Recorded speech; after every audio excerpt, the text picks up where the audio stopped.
wonderful night for some football. We welcome you back to the NBA on NBC. Come on!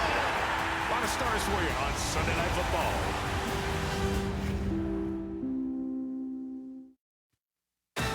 We're going coast to coast on a Tuesday night, and Paolo Banchero hopes to grab a win on the final stop of a 5-game road trip, but they just saw the Hawks 11 days ago, and it was Kristaps Porzingis and the gang that got the win. Kristaps coming off his first double-double of the season and trying to get a win at home in Atlanta. We're getting you set for a players' ball, a little Southern hospitality as we tip off Game 1 of our NBA doubleheader.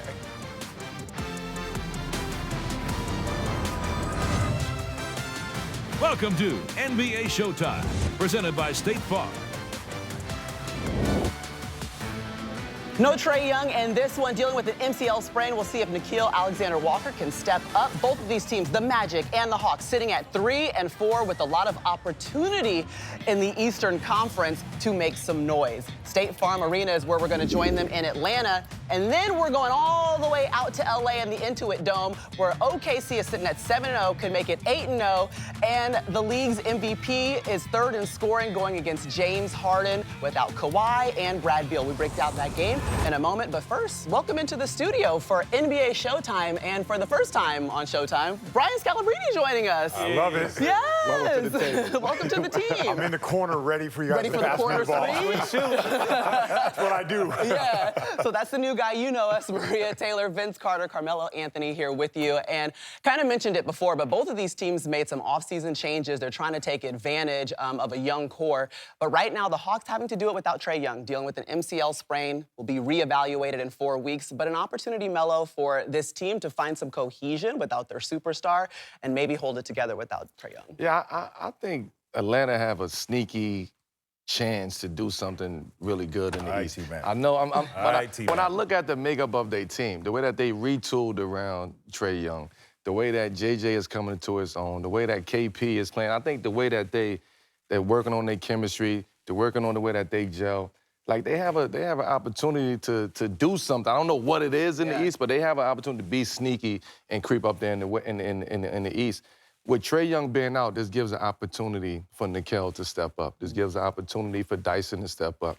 Let's see if KP can be healthy. How long can he be healthy? Is he available? How long he's going to be available? How much he's going to be available? But I do think that Atlanta, when healthy, have an opportunity to be very sneaky in the East. Mm-hmm. I think it's the Jalen Johnson show. This is his opportunity to come out and play and be the facilitator while being the scorer. This is a new role for him. But like I said before, he was playing great basketball last season before he got injured. All-star level at that. So I look for him to step up. Of course, Nickeil Alexander-Walker has been playing great basketball as well. So another guy, you have a couple guys who complement each other in lieu of Trae's absence. So look out for those guys. Yeah, you both bring up a good point. Kristaps Porzingis, he missed the first meeting between these two. Remember, the Hawks did get the win. And Jalen Johnson coming off of 23 points and 13 rebounds, so he's certainly in the flow. But Scal does this thing where he has these glasses over here where he puts them on. Here we go. And he gets in his phone and he breaks down stats. We actually have a graphic so you don't have to put the glasses on, I Scal. wrote it really big You this did? time, right? Okay. So give us the breakdown of the Hawks. Well, first of all, Trae. let's talk about the offseason. They did not pay Trae Young $250 million. Absolutely. They want to make it do. This is Trae Young's opportunity to show,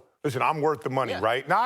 He's not playing, but we're going to see what Atlanta is all about without Trae Young. And, you know, if you start to look at some of the numbers, you start to see, defensively, they're better without him, right? You look at just the net rating, they're -9 with him on the court. Just right there even, -5. The defensive rating is 15 points better without him. So you can look at what Trae Young brings, the record over 19 and 17 over the last 3 seasons without Trae Young. But the one thing I want to know, there's one thing we should bring up.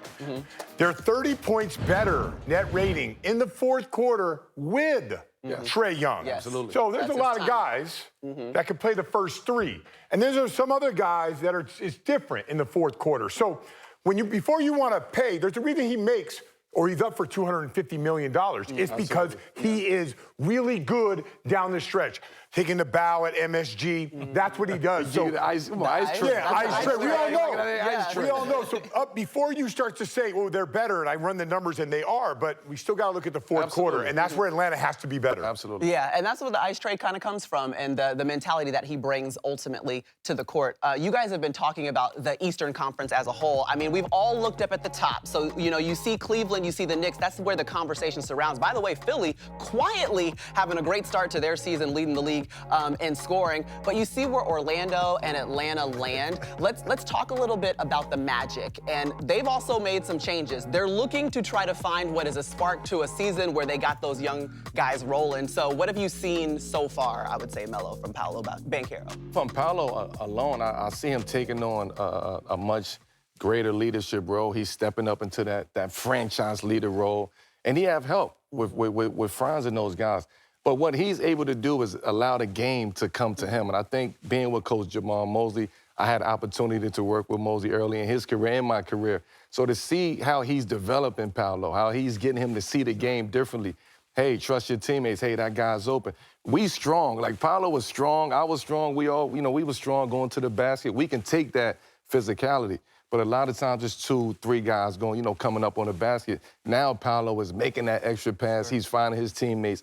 And he's allowing Franz to be that next superstar next to him. So this is the growth that I see in Paolo. Yeah, I agree with that. He's allowed Franz to kind of grow into his game, and he's been playing great basketball. Even when Paolo was out, Franz took off. Now the question was, can they play together? Can they play well together? Can Paolo allow Franz to play his style of game, and can they coexist? And they've done that. Even when Franz has struggled, Paolo has stepped up and vice versa. So it's been a great match so far. Obviously, they're going to need the supporting cast to continue to support them, and they're going to have to hit shots from the perimeter at some point. Yeah, so looking at this team, I thought this last year when they had Banchero was out, they won games. Franz Wagner was out, they won games. It all had to do with Jalen Suggs. Jalen Suggs right now, he's not playing in back-to-back. He had the 20-minute restriction. And then, so I think that he's the guy. He's the straw that stirs the drink. But one of the guys last year, 4 first-round picks, 1 right to swap, and they traded for Desmond Bane.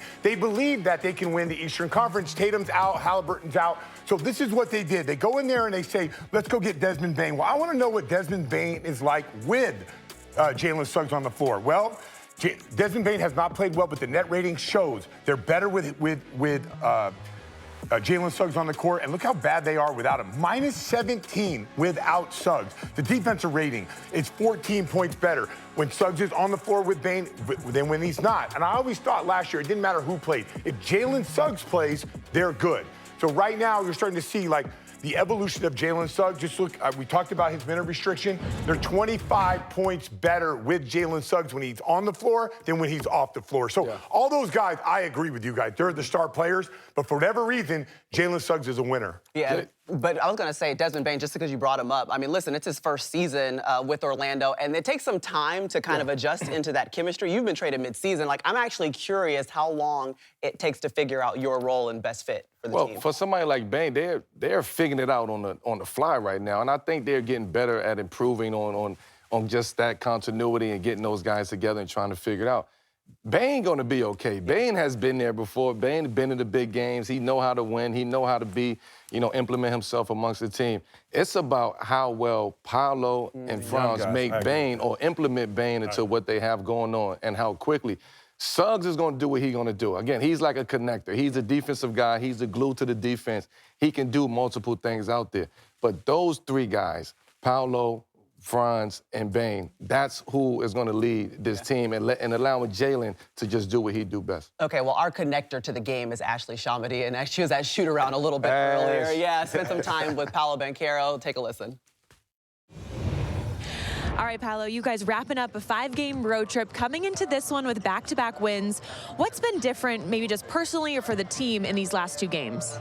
I would say our attention to detail, just in general, but specifically on the defensive side of the ball. I think that was something that we really thought we could get better at after the first couple of games, starting off 1-4. We weren't happy with that, and, we had to look ourselves in the mirror and realize that, we weren't playing up to our standard on the defensive end. I know defense is your identity. I want to ask a little bit about the pace, though, because I know that's been an emphasis. How do you just play fast but make sure not to sacrifice that defensive identity? Yeah, I think it's all about being smart and just taking the opportunities as they present themselves. You know, you don't want to just play fast, you know, with no purpose or with no advantage. So I think when you see the advantage, take it. And, you know, get out and run. But, you know, when there's not an advantage, you know, slow it down and try to get something good. You guys are facing the Hawks for a second time already this season. Saw them week 1, but obviously no Trae Young tonight. What did you take away from that game, and what's going to be important for tonight's game? Yeah, I think, you know, always playing the Hawks, you know, it's going to be a tough game. You know, divisional opponent, and, you know, they always present a unique challenge. And then without Trae Young, you know, they're going to look a little different. You know, probably won't be running as much pick and roll, more ball movement, more motion, different guys, you know, handling the ball and stuff like that. So it's going to be a little different, but, you know, you can't come in underestimating them or expecting anything less than, you know, their best effort, you know, because they're still a very talented team. Paolo, thank you so much. Best of luck tonight. Thank you. Appreciate it, Ashley. Yeah, right now the Magic, they're just trying to even up the series. They met 11 games ago, or days ago, and it was the Hawks who walked away with the win. Jalen Suggs, we'll see what he has for us tonight in Game 1 of our doubleheader.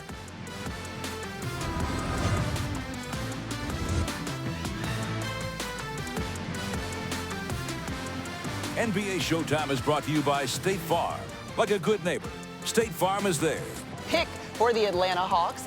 Guess what? His dad, Stefan, actually played for France in the 2000 Olympics. Lord. He was on the floor when Vince had the dunk of death. Hey, Yeah, everyone look away. Oh, man. What are you doing? Come on, VC. What you mean? Yo, that is unbelievable. I was just, you know. I got that post. I still got that post in the house. You still got it's it? in a frame, though. What makes a person It's a think they picture. can do It's a that? photo. It's not a. I didn't it's not a think I poster. could do that. I was just trying to be an athlete. Trying to be. Yeah, I'm Something bad. tells me you are. Sweet man, you are. Oh, man. That's what USA do to you, man. That's man. Man. That is a fact. What do you think Zachary's dad told about that day? He was like, man, it goes on in infamy. I mean, he could say he saw it live. I mean, think about it. Like, he's right there on the court, so he's seeing it from a different view, if you would. I'm not even. Right, you Yeah, on a you different know. altitude, Yeah, so yeah. your view was on top of everything. Yeah, you was high. They were trying to was throw the high ball up. to him. No. You think about that. They were throwing, and that's the steal. So now he's turning around watching the view from Yeah. behind, as far as the, you know, we watched So it. was the big fella, he was mad at Stefan? Right, For not coming to the 'cause ball it- for right, not if you Mad at would've somebody. turned it You over- gotta be mad at the passer. Right, You gotta be exactly. mad With at that somebody. pass. You gotta That's Right. what, you gonna throw a behind the back pass? Okay. You My see, bad. I'm No, that preserving was the different. innocent by not saying his name. That was different. Frederick. Meanwhile, the guys that are going to be calling this game. Oh, what's up, Michael Grady? Jamal, you made your flight. We're so proud of you. I made it. I'm responsible. I'm a pro. Okay, I know you got all the notes in your head, but guys, give us a breakdown of the game from the way you see it from the sidelines. Yeah, appreciate you, Maria. Maul, we know the firepower Atlanta is missing on the offensive end. We know the dynamic scores that Orlando has.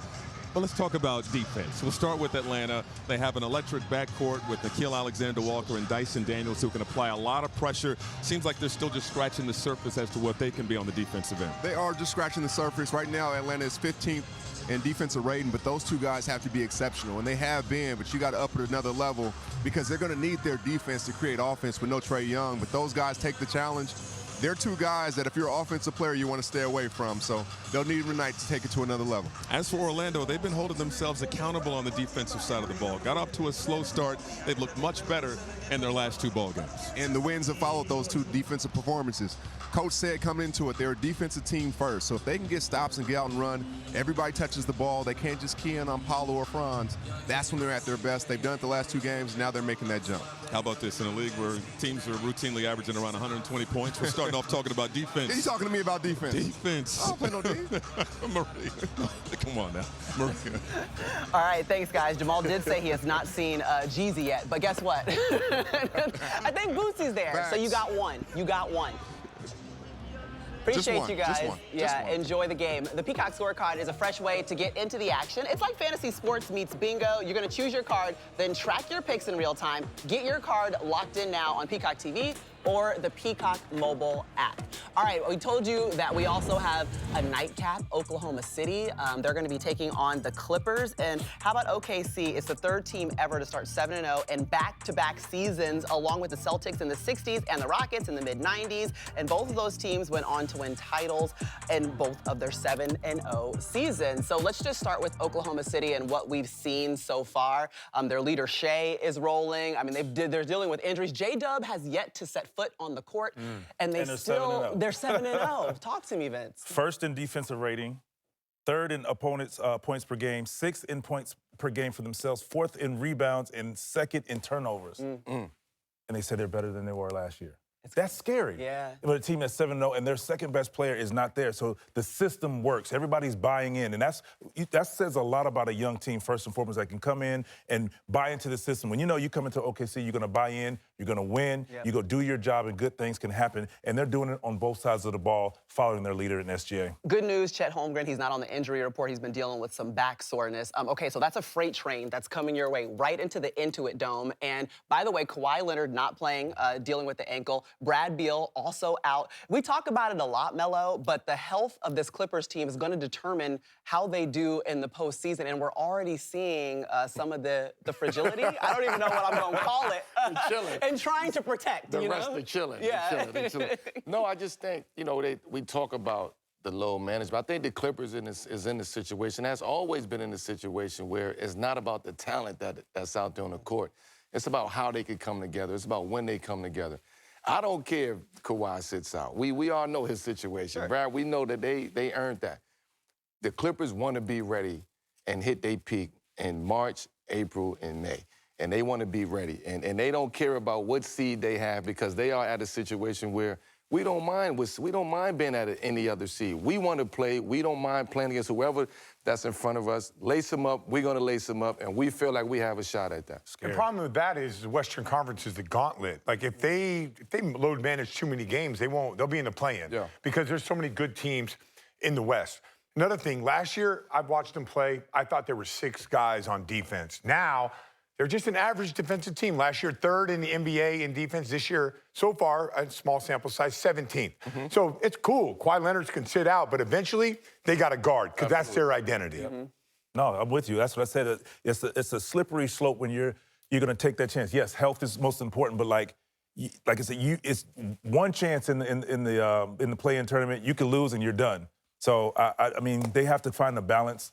You can't have both. I mean, if you're going to have Kawhi out, you can't have Bradley Beal sitting down at the same time, in my opinion. Well, listen, the Clippers won 17 of their final 21 games last season, so they definitely turn on the Jets towards the end of the season. That might be something to see again. When you have an older team, it takes a while to get that Chevy moving. You got to get the Chevy moving, so by the time the Chevy is going, your young guys have to be in play. And then when Kawhi and those guys finally hit their stride, now everything come together. This is where you allow CP to go out there and run the team and let him play on that second unit and slow it down for a minute, get the ball out of James Harden's hands. But the Clippers, they just about timing, they about getting to the playoffs, and they about lacing them up and being prepared. All right, we went from old school Chevys to time top for tonight's DraftKings Sportsbook Update. Our NBC sports betting analyst, Jay Croucher, has us covered. Good evening, Jay. Good evening, Maria. It's Tuesday night, so we're playing King of the Court at DraftKings. All customers get a share of $1 million in bonus bets. The key is to select the player who leads the association tonight in points, rebounds, and assists combined. For my first choice, taking my fellow Australian, Josh Giddey. Something changed for Josh in the All-Star break last season. Since then, he's just playing with so much more force. He's tripled his career average in free throw attempts per game. Sixers Bulls has the highest total on the slate, and Giddey should fill up the stat sheet. Second choice, staying in our game and taking Paolo Banchero. Last year, the Magic were 30th in pace. This year, they're up to 5th. They're playing much faster, which means more possessions and more chances for Paolo to put up stats. He's averaging 26, 10, and 6 the last 4 games and should keep it going tonight. Back to you, Maria. All right, appreciate it, Jay. We got Kristaps Porzingis getting ready. Again, didn't play in the first meeting between these two, but coming off a 15-point, 12-rebound game and a loss to Cleveland. We'll see what he has for us tonight against the Magic at home. View and experience real-time player stats and live in-game data that updates with every basket. Available for both games tonight only on Peacock. And welcome back to NBA Showtime. Now, throughout the season, the NBA will celebrate the 75th anniversary of the NBA Pioneers. Earl Lloyd is credited as the first black player to play in an NBA game on Halloween night. That happened in 1950 as a member of the Washington Capitals, while Chuck Cooper was the first black player to be drafted by an NBA team when the Boston Celtics drafted him in 1950. Then there was Nat Sweetwater Clifton. He was the first black player to sign an NBA contract when he signed with the New York Knicks. Now, with more on Sweetwater Clifton's story, here's a current Knicks center, Karl Anthony Towns. On November 4th, 1950, Nat Sweetwater Clifton became the very first black player in New York Knicks history. At Wharton Fieldhouse in Moline, Illinois, against the Tri-Cities Blackhawks, Sweetwater put on an impressive display. 16 points, 12 rebounds, a double-double. Unfortunately, my Knicks came up short 87-76, but later that year, Sweetwater became the very first black player to appear in the NBA Finals. And as a part of the ongoing celebration, the Bucks and Celtics are going to celebrate NBA Pioneers Day with the inaugural NBA Pioneers Classic on February 1st. Moving forward, the NBA Pioneers Classic will be played every season to recognize the start of Black History Month and honor the legacy of the NBA's pioneers. Appreciate Kat for that. Okay, let's take a look at Franz Wagner. Led Orlando in scoring when these two teams met 11 days ago. Let's talk through the expectations we have for him tonight, BC. Here's a guy shooting 51% from the field, 43% from three, playing great basketball with a lot of confidence. Here's a complimentary guy. He's like a 1A, 1B guy who can go out there and have a big night tonight. Mm-hmm. Yeah, I love Wagner. I mean, he can get downhill and finish as good as anybody in the NBA. Really aggressive at getting to the rim. Okay, we heard already, we talked about Australians and Giddey. How about Dyson Daniels, the Great Barrier Thief? Season high 4 steals on Sunday. Just living up to the name. You know what I'm saying? Please do. I think with Dyson, like his size, his defensive instincts, the way he's composed, his composure. And I think if he keeps, shooting and improving his jump shot, like Dyson can be that glue, I think, that just stabilizes that young Hawks team. He's a major piece to Atlanta's success. Remember, Atlanta Wings, they wanted it. They want more opportunity. Dyson Daniels is going to get that without Trae Young. We'll see how he delivers. Absolutely. Yeah, this is the opportunity, though. I mean, we talk about the East, and I feel like the Magic and the Hawks, these are two teams we're going to be keeping our eyes on all season for that competition. Yeah, I like both teams and what they did in the offseason. Okay. I liked Orlando a little bit better because I like their base, but it's all eyes on Trae Young. What is it going to be like life without Trae Young? I think they're good for the first 3 quarters. It goes back to that fourth quarter. In the games that he's missed, it'll be 4 games. They're a minus 19 net rating in the fourth.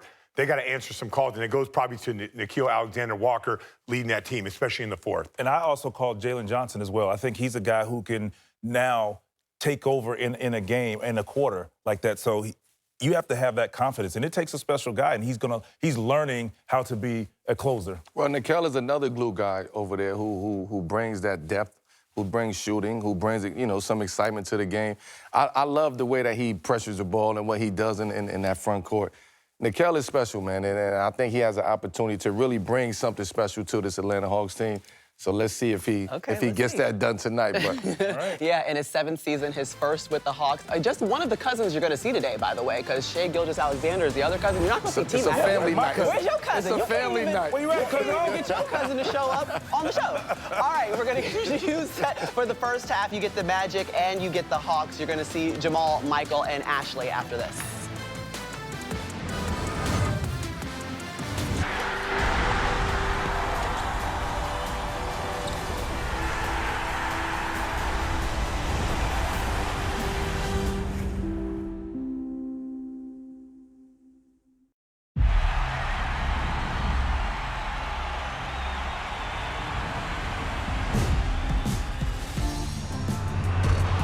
Orlando and Atlanta have a history of some of the most prolific dunkers the game's ever seen. And at the start of this season, both teams had high hopes of breaking through the ceiling of the Eastern Conference. Another big slam skying to the rim. But after a slow start, and now an injury to a star player, both teams are fighting just to keep pace. In the first meeting of the year, the Hawks stormed back, overcoming a 12-point deficit in the fourth quarter. Firing for Green, drills it. Atlanta is rolling. Now, the Magic wrap up a 5-game road trip in the ATL, trying to even the score. Who will fly highest tonight? Left them in the dust. Here you go again. Next on NBC.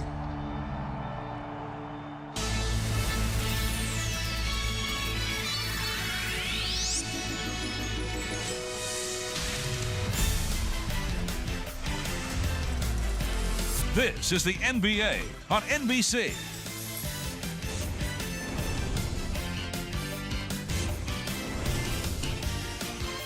Tonight, the Orlando Magic visit the Atlanta Hawks. It's Coast to Coast Tuesday, presented by Kia.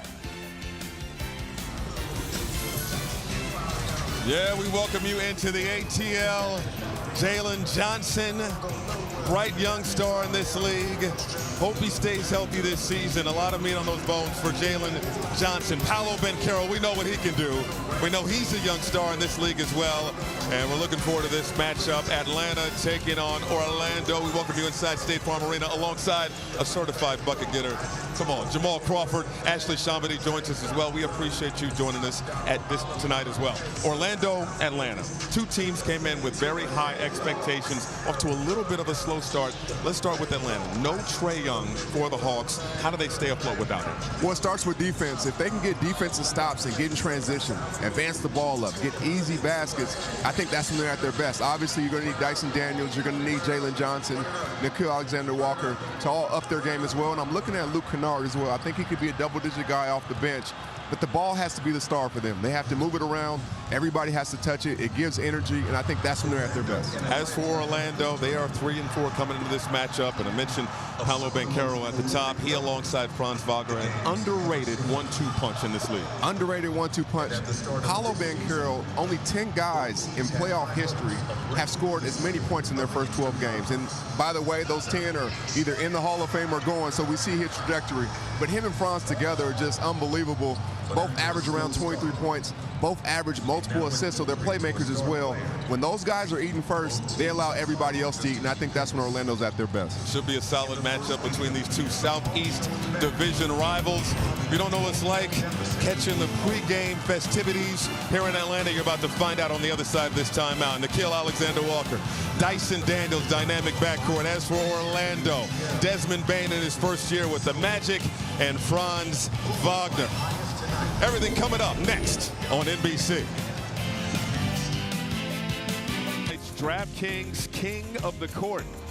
A couple of guys we're looking at, Paolo Banchero of the Magic and Jalen Johnson of Atlanta. DraftKings is your home for King of the Court. To get in on the action, download the app and use promo code DUNK when you sign up.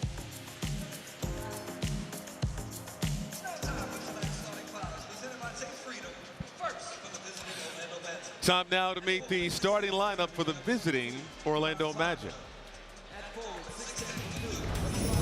Franz Wagner, University of Michigan. Paolo Banchero, Seattle Rotary Style. Wendell Carter Jr., Duke University. Desmond Bane, TCU. Jalen Suggs, Minnehaha Academy.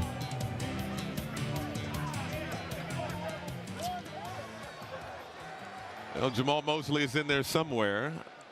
Time now for the hype video ahead of the starting lineups for the Atlanta Hawks.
for your Atlanta Hawks. And forward, 6'9" for France, number 10, Zaccharie Rissasse. And forward, 6'9" for Duke, number 1, Jalen Johnson. And center, 7'3" from Latvia, number 8, Kristaps Porzingis.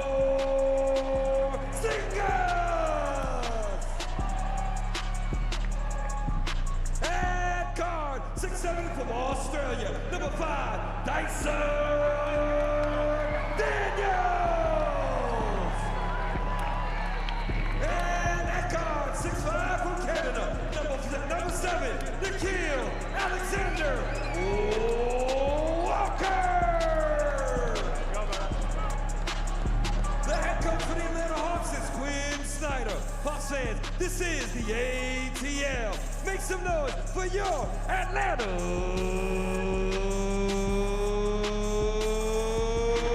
Hawks. Players are ready, fans are ready. All that's left to do is tip it up. It's all coming up after the timeout right here on NBC.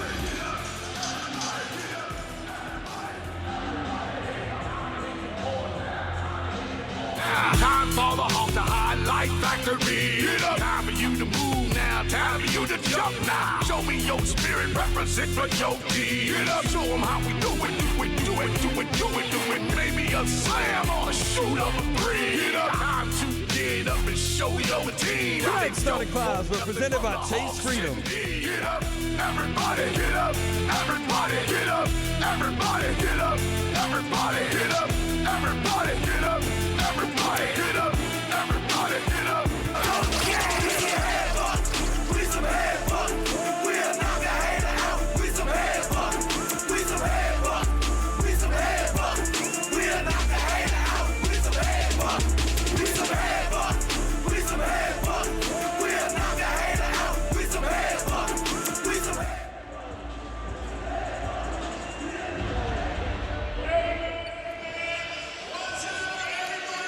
We're just admiring the new pinstripe jerseys, bringing back the whole.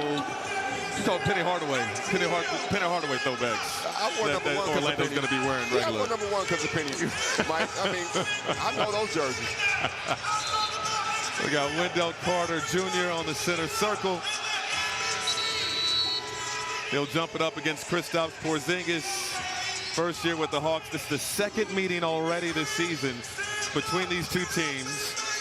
Atlanta has not played on NBC since 1999. It's been since 2002 for Orlando. It's a new era, and we're ready to tip this one off. Our officials, Mitchell Irvin, our crew chief, alongside Jason Goldenberg and Evan Scott. And we are underway. Defense.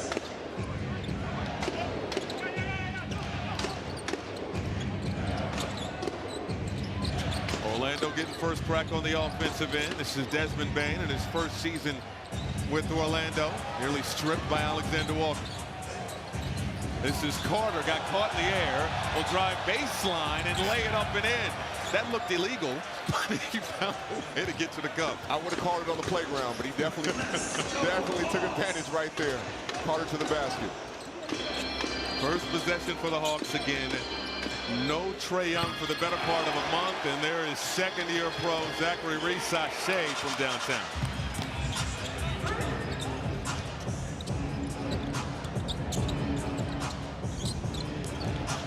Banchero right down the lane. Good ball movement.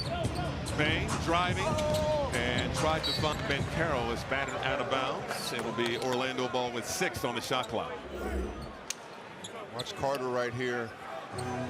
Up fakes, man jumped, looked around. I don't know if that was the 42 fake or what, but it led to 2 points for him. Inbound to Banchero, short push up off glass is good. it's always good to see Paulo be going earlier. And you see the first play of the first possession, they try to get Bain going. That could be a point of emphasis for Orlando as well. This is Dyson Daniels spinning, cut off, Reese Sachet cutting to the rim, count it, and put him on the line. And those plays right there, Grady, the basketball always finds energy. A timely cut right there. Good and one, just hit a three-pointer, and if you're Bain, he puts his hand up looking at the bench. Good cut right there. But Bain puts his hand up saying, my fault. Those are the ones that you hate to see on film the next day. I've been there a lot. You've been there. Defensive mistakes. Yeah, I've been there. Don't like the film session. Reese Sachet just 20 years young. Atlanta, the 3rd youngest team in the NBA. Orlando, the 5th youngest team in the league. A lot of expectations with both squads. Banchero, 2 more. Great patience right there by Paulo, getting downhill and taking advantage. Alexander Walker. And that was Jalen Johnson lining up from downtown off the heel. Wagner the rebound. Wagner like a battering ram. He likes to get downhill. Using a Carter screen here. In the paint. Will retreat. ISO with Porzingis. On the drive. Flips it up with the left node. Hawks running. Johnson outside. Alexander Walker let it drop. And you're not allowed to touch it again. He's like, I saw Wendell Carter just do it. I'm going to try my luck. If he can do it. There's Quinn Snyder. Outstanding coach for Atlanta. All knotted up at 6. Both teams 3 and 4 on this young season. Whistle away from the ball. And even with that play defensively for Jalen Johnson, the Hawks know they're going to need their defense to create offense. So they're trying to be their aggressors, make the catches tough, make any cuts tough as well, just to set the presence that they're going to be an aggressive defensive team all night. Both teams going to attack the paint. Both in the top 6 in paint points. They won't attempt a lot of threes. Something you don't usually see in today's NBA. Bain, cut off. Quick pass to Banchero. Shot clock winding down. Long 3 in and out. Offensive rebound. Suggs. Couple of pump fakes. Draws a foul on Kristaps Porzingis, and it'll be Suggs, who is the character going to the free throw line. Right there, Paulo had to get one up to beat the clock. Suggs with the football mentality saying, I'm going to get the ball. Patient, gets the foul. Good up fake right there to get Porzingis in the air. Knew the contact was coming. Gets 2 free throws. Suggs was feeling really comfortable on Sunday in that win over Washington. Pulled a Nick Young in the corner. Shot the 3, turned away. Thought it was going to go in. See, no. That was the Crawford. That was the Crawford was one of the first ones to do it. I got to be honest with you. I'm saying Nick Young because he missed it. Oh, yeah, you're right. That wasn't Crawford. You're right. You're right. That wasn't Crawford. You're the originator of actually making the shot on the look away. Yeah, that was Swaggy P. You get credit for that one, Swaggy. Sorry. 8-6. When did you do it for the first time on a make? I was 16. I was 96. 16. Come on now. I'm telling you, there's footage. I released Lost Crosses at some point. You'll see it. Here's Reese Sachet to the rim. Another and one opportunity for Reese Sachet. And he is just moving without the basketball. Look at the timing of the cuts. He's not standing still. The ball finds you, and he is finishing. And right now, that's 2 fouls on Bain. So he may have to come out the game or at least watch the aggressiveness he plays with. Great pass right there by Porzingis. Good unselfish play. And Porzingis has been doing a solid job facilitating, already off to a fast start and finding his teammates. We know he's typically a bucket getter, but he's been finding his guys so far early in this young season. 3 minutes gone by in the first. Wagner downhill, kick out. Banchero lost the handle. Porzingis with the smaller Suggs all over him, no whistle. Here's Alexander Walker now. Penetrating, got to the rim, couldn't put it in. Carter the board for Orlando. That looked like goaltending right there, I'm not sure. And tough behind the back pass. Banchero had to chase it down and threw it away. Sloppy start. Johnson blocked by Suggs. And whistle blows, a foul on the play. And it's going against Suggs. Right there, if you watch Johnson get downhill, Suggs with the late rejection. Got body on him.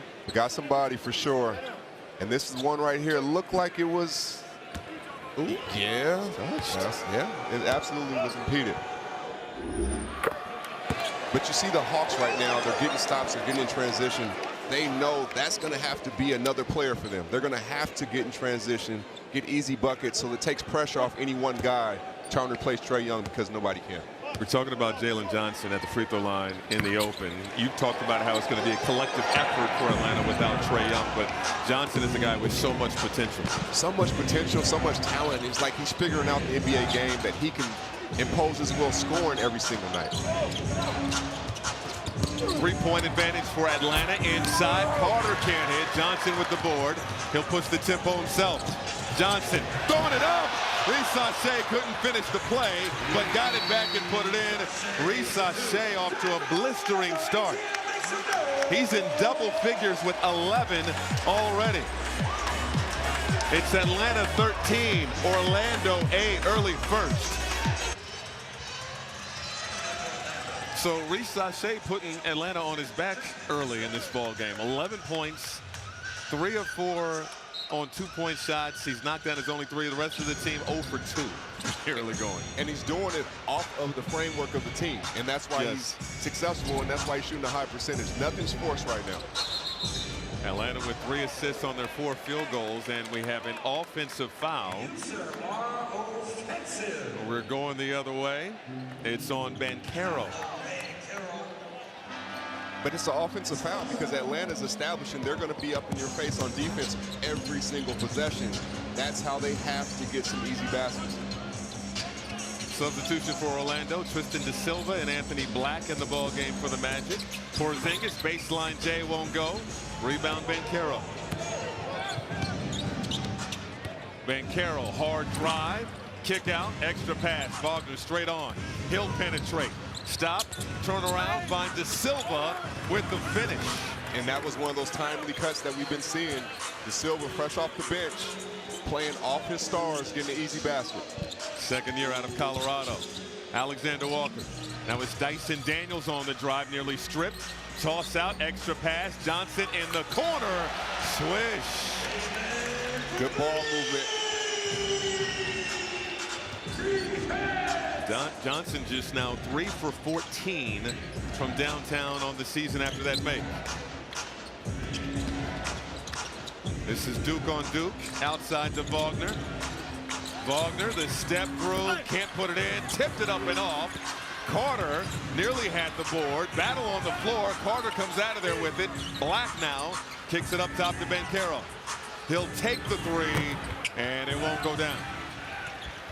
Carroll started this game 2 for 4 and has missed his 2 3-point attempts. Alexander Walker blocked by Black.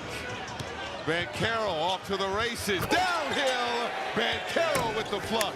And that's where he's at his best. Downhill, picking up steam, coming across half court.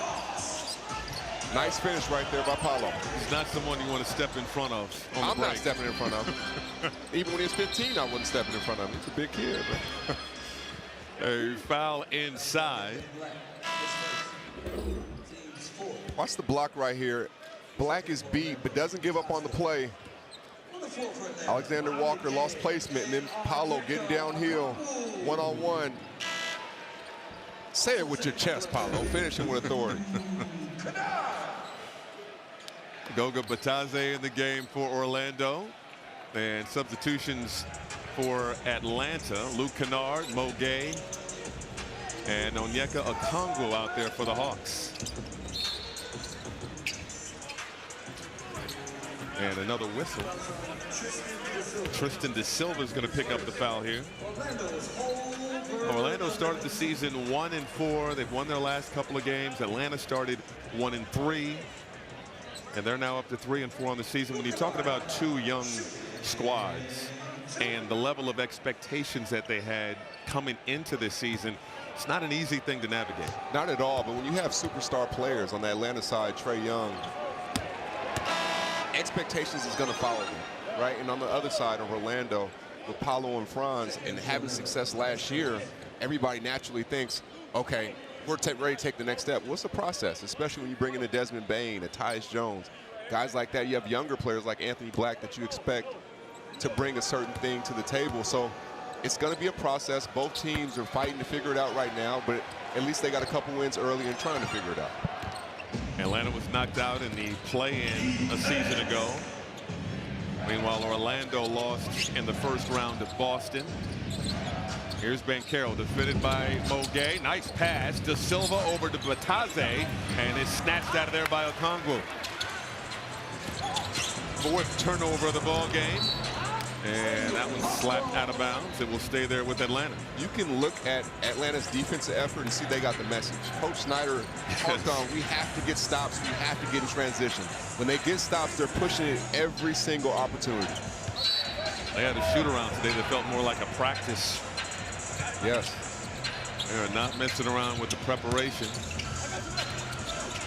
as they get acclimated to life without Trae Young. Atlanta turns it over. Banchero with the handle. Black on the drive, flips it up, and it drops. And that's a tough finish right there, Mike. Going away from the basket, going across his body, finding the glass. Kennard left open, in and out, and Black the rebound. 18-14, Atlanta on top. 6 early points for Banchero. Kept the dribble alive, steps inside, missed the layup, battling for the rebound. Johnson showing grown man strength. Coast to coast, finishes with the left. Grown man strength and otherworldly athleticism. Jalen Johnson with the nice left-hand finish. 5th year out of Duke. He's had issues with injuries over the course of his career as De Silva hits from downtown. And we'll see De Silva hit the 3, but it starts with the cut he got to get that layup. Whenever you come off the bench, if you can get a layup or an easy shot, it puts you in rhythm a lot faster. Alexander Walker can't hit from deep and got back defensively to deflect that out of bounds. Alexander Walker coming over from Minnesota, where he was a part of those Timberwolves squads that went to back-to-back Western Conference Finals. And he's matched up with Minnesota's finest, Tyus Jones, yes. Right? He was loved there right behind Prince. It was Prince, then it was him. Grady, you're making your way up there too, by the way, I'm telling you. Shout out to Jones family. I got a long way to go. Black lost the handle. Here he is on the drive. Tried to toss it outside, intercepted by Alexander Walker. Doesn't have numbers. He'll attack anyway and got the finish. Getting downhill, that's the hardest thing to guard. When a guy's in transition, you're almost guessing if you're a defender at that point. Black, deep corner 3, rims out. 5-point advantage for Atlanta. Hawks looking for their first win at home this season. We're going the other way.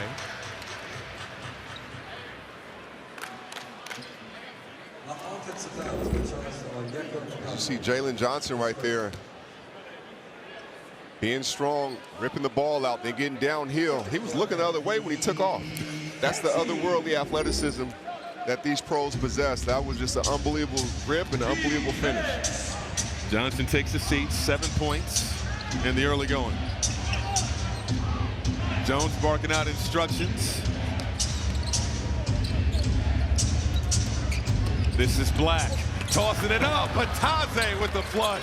Tyus Jones set that whole play up. He was a quarterback right there, wasn't he? He was patient, getting the ball from side to side, and then eventually getting the basket for his team. Oh, Alexander Walker trying to spin out of trouble. Behind the back, Okongwu out to Gay, 3-ball, corner pocket. Hold on, I didn't see Alexander Walker do that pass last year, Mike. Did you see that? He's going behind the backs. He's feeling different than It's in his bag. Jones, deep corner, shot won't go.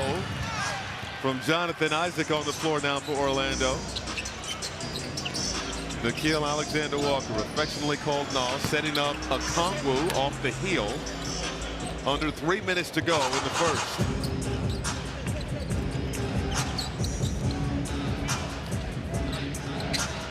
Jones around a Batase screen, pocket pass. De Silva over to Black, left it short. De Silva the offensive board. Jones rims out. Couple of good looks Orlando couldn't get to go down. Let's check in on tonight's DraftKings King of the Court. Again, watching Banchero and Johnson. DraftKings, #1 sportsbook for live betting. Use promo code DUNK when you sign up. Some love here at State Farm Arena. One of their own, Jamal Crawford. That was a nice shot. And he gets some love in the building. Come on, that got to be special. Hey, man, Bootsy stood up. When Bootsy stands up to greet you, that means your presence was felt. Hey, that's love. That's love, my guy. Couple of years here in Atlanta? 2.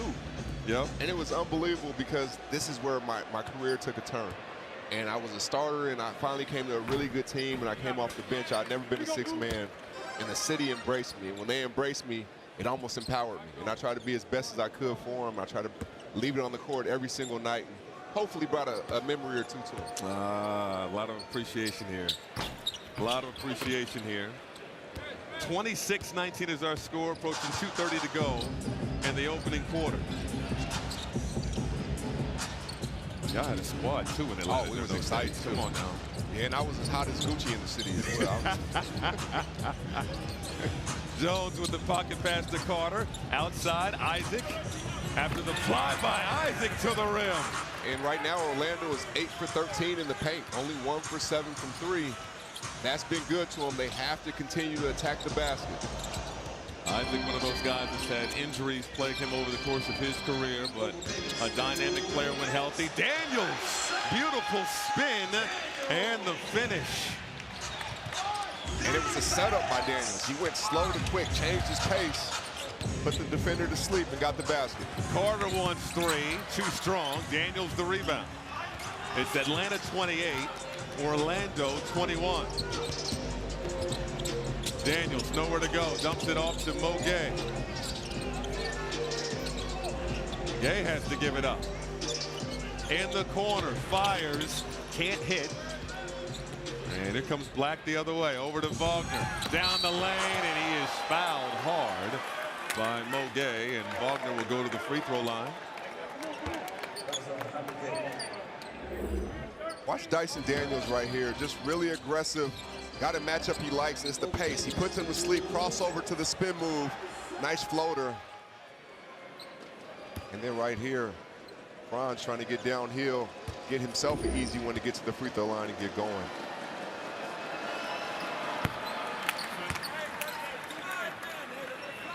Wagner knocking down the first free throw, his first points of the ball game. They can, they will, they might. Don't miss NBC's new comedy, a comeback story of cheerleading's biggest underdog. Stumble, new Friday on NBC and Peacock. We were talking to Jamal Mosley, head coach of the Magic, before the game. He was speaking glowingly on how big this summer was for Franz Wagner. Playing with Germany. And just the confidence that he's been able to gain over those summer months as Kennard knocks down the J. And it's always good when the young, great players go play for their country, because they come back with a certain level of conditioning, a certain level of pride, and a certain level of doing the little things to be successful for any team. Black can't hit the layup, slapped out, caught by Krejci.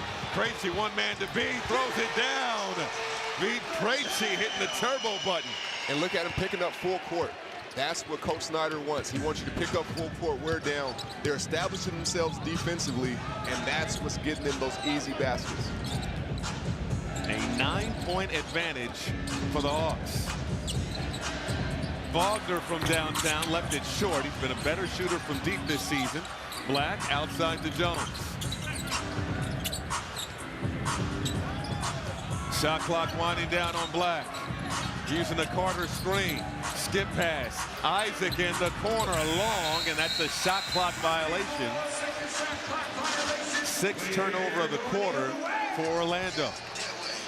I used to sometimes hate getting the ball in that situation, because if I missed it that way, it wasn't a clear shot. Isaac had to rest that shot, and that's where the air ball came from. It's not that he can't shoot. He just had to squeeze it off just to get it off in time. It's a hand grenade. It is a grenade. With the shot clock winding down. You know, sometimes somebody throw me a grenade, I would throw it back to him and say, no, you're taking this one. I'm not shooting. It's on you. It's on you now. Magic 1 for 10 from three-point range. First quarter game clock to 6. Kennard on the drive, kick out, Moguet in the corner, long, and that's how the opening quarter comes to a close. Atlanta off to a fast start, 32-23 after 1. And you're watching the NBA on NBC.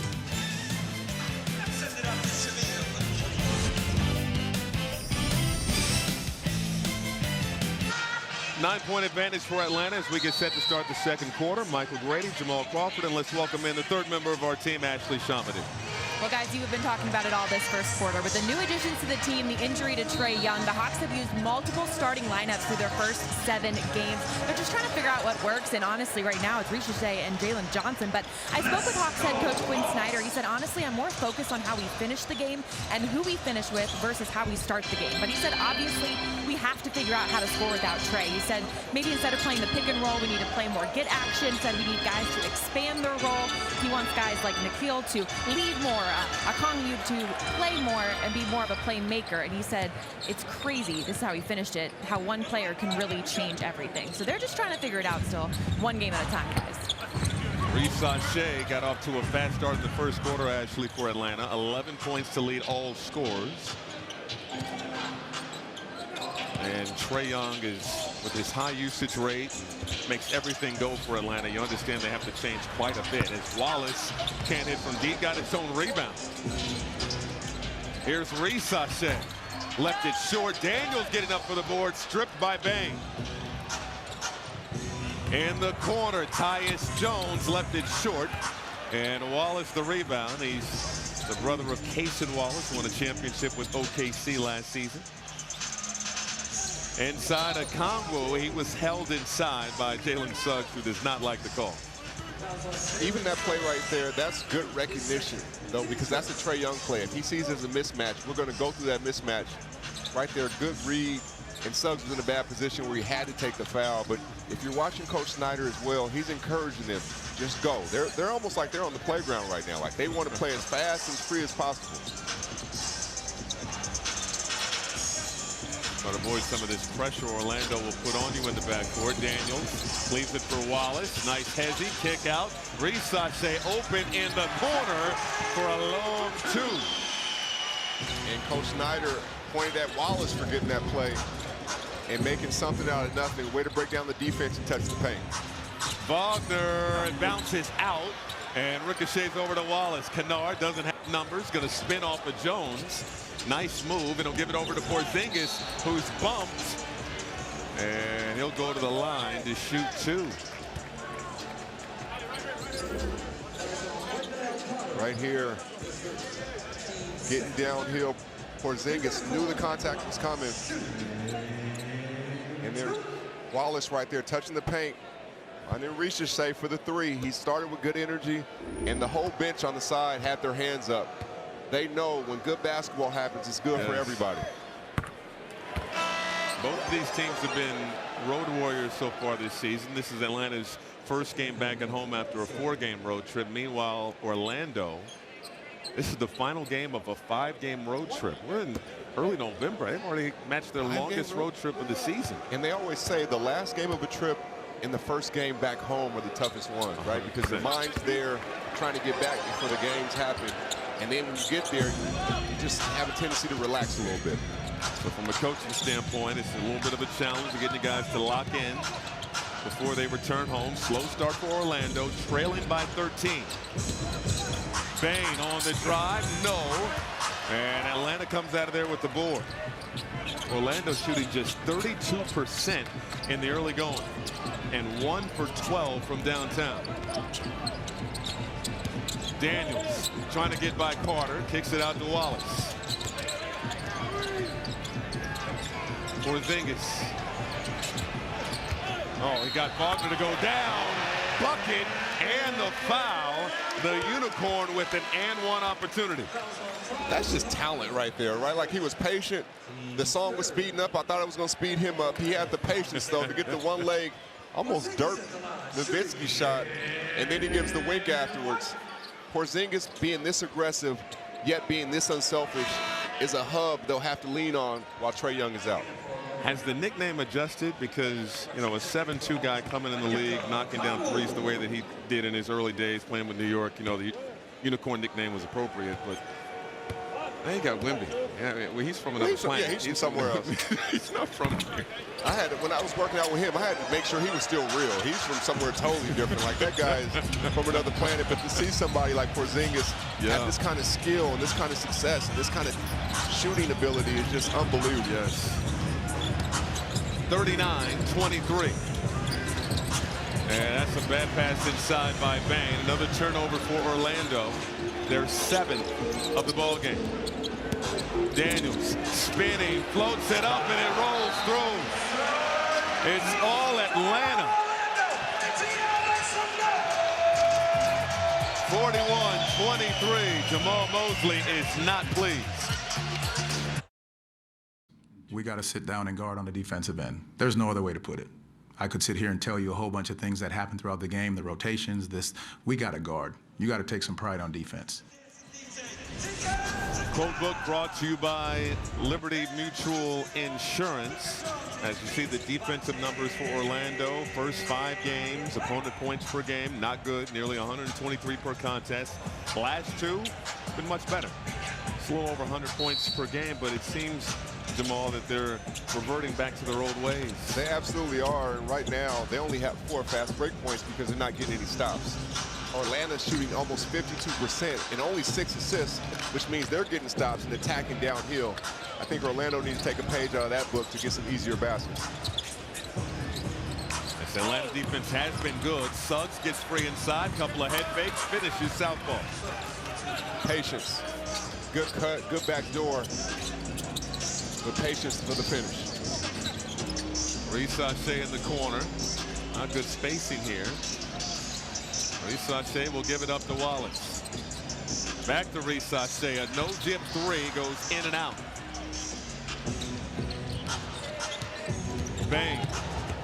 Bumped and will go to the line to shoot 2. Resache is going to pick up the foul as we check in with Ashley. Guys, I just listened in on that last timeout for Orlando and heard Coach Mosley. He was very, I'll say, animated, if you know what I mean. He said, look, we have to absolutely get back. We are letting them outrun us, and it is unacceptable. He said, right now, we're all changing our mindset. We're going to go on a run. And obviously, they got 2 points right out of it. So let's see if they can keep it going. Jamal Mosley, a no-nonsense head coach, 5th season as head coach of the Magic. They didn't make the postseason his first 2 years, but they've clinched playoff berths the last 2 seasons. Sunday night, a tough Pittsburgh squad faces a major challenge on the road. Aaron Rodgers leads the Steelers against Justin Herbert and the Chargers in prime time. Football night in America kicks it all off at 7 Eastern on NBC and Peacock.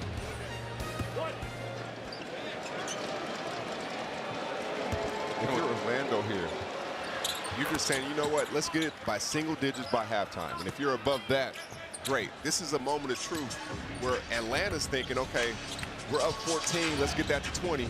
And Orlando's saying, no, let's get this lead under 10 so we can manage. See if Orlando can chip away. Johnson tried to throw it back to himself. Here's Black the other way for Orlando. And it is blocked out of there. No goaltending. Mosley is incensed on the Orlando bench. Resache, air ball. Here comes Ben Carroll for the Magic. Bang. Lines up a 3, bottoms. Good response out of the timeout by Orlando. And that was a great response by him getting a free throw to see it go through. Orlando needs Bang to be Bang, right? They need him to be aggressive. Great shot right there. Mosley still upset about the no goaltend call. Gabe may have gotten it. That was more close than what I thought. Back in a moment.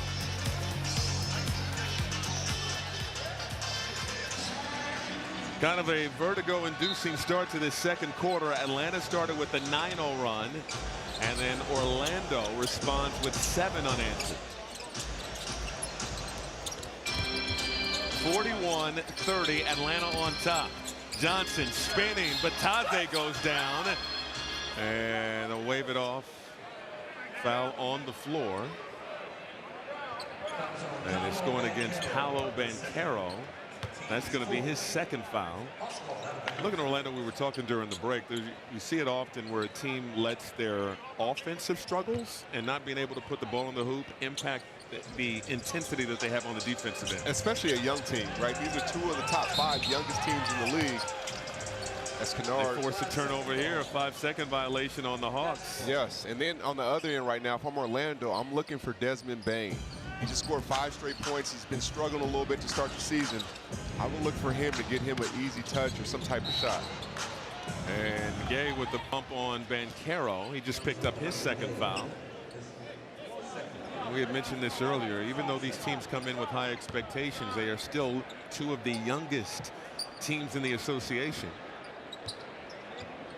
One of the things I appreciate about these coaches now with these young teams, they're not using youth as an excuse after what OKC did a season ago. They're going for it. Now, of course, OKC has Shai Gilgeous-Alexander, don't get me wrong, but still, the collective youth on that squad and to be able to accomplish what they did a season ago. And look who the ball finds. Desmond Bane to make the play. Here's Banchero, bottled up by Kennard, kick out to Silva, quick trigger, and knocks it down from deep. I could never do that no-dip 3. I didn't even want to. I said, if they're that close, I need to drive by, but guys are mastering it. Part of their repertoire Yes, now. it is. It's part of their bag. Alexander Walker tried to force it inside. Orlando building momentum. Skip pass, Bane through the fingertips of De Silva and somehow finds Banchero. Shot clock to 7. Banchero leaves it for De Silva. The turnaround, Jay, no good. Foul inside, and we're going the other way. It's going against Goga Batadze. That's going to be his second. Batadze's pleading his case. And so it's 6:33 to go in the period. Atlanta in the bonus, and Okongwu's going to shoot 2. And Mike, this is where a young team, right? This is where the Trae Young, this is where they really miss him because they're in the bonus with 6.5 minutes left. This is when you have to know, attack the basket, get easy free throws. This is another way to generate points. Make it a parade to the free throw line the rest of the period. Let's take a look at the upcoming national TV schedule.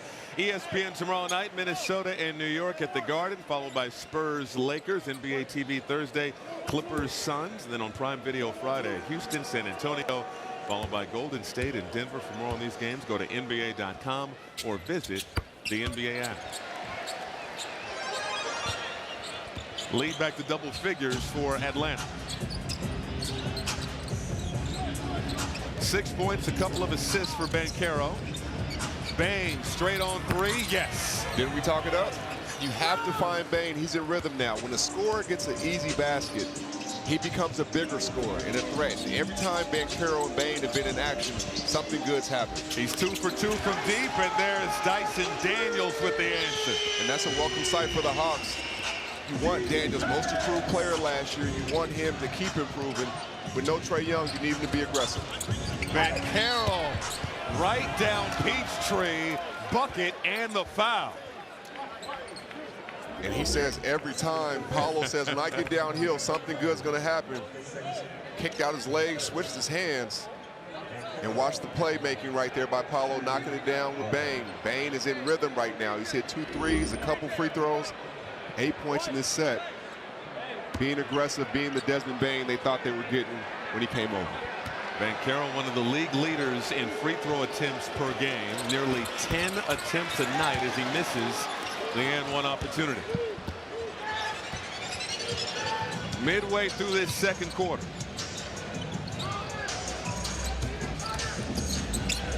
Daniels gonna go with Wagner, then kick out to Alexander Walker. Alexander Walker in the lane, kick out. Okongwu in the corner, good. Good pass right there by Alexander Walker. That's the growth and evolution of his game from going low as a defender to now a playmaker and upping his scoring. Got that challenge on his plate without Trae Young in the lineup for the Hawks. Banchero finds Black, deep corner. Nice little move he put on Danielson. A little step back from downtown. Black said, I got some game too. Come on now. Alexander Walker. And that's a tough pass, and it's off the leg of Jalen Johnson and out of bounds.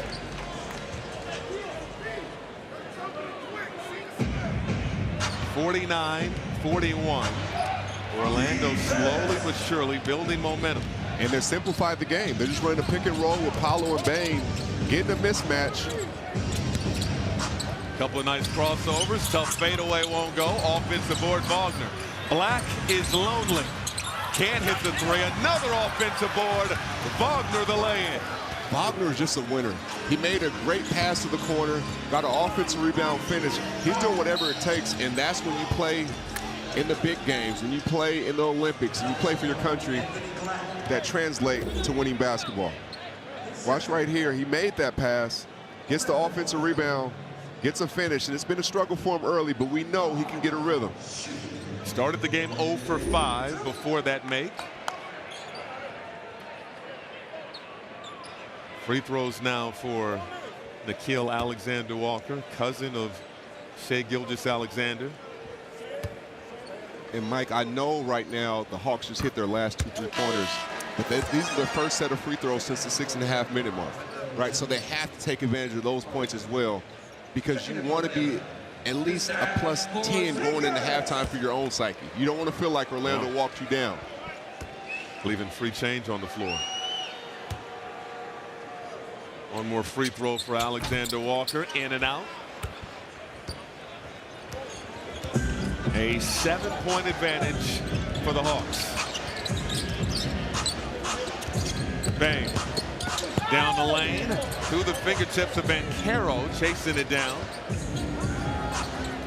In a tough spot, baseline drive, Banchero had bad intentions on that rise to the rim.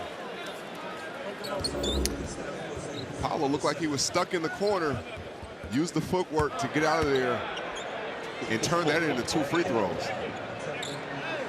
Going right at Porzingis.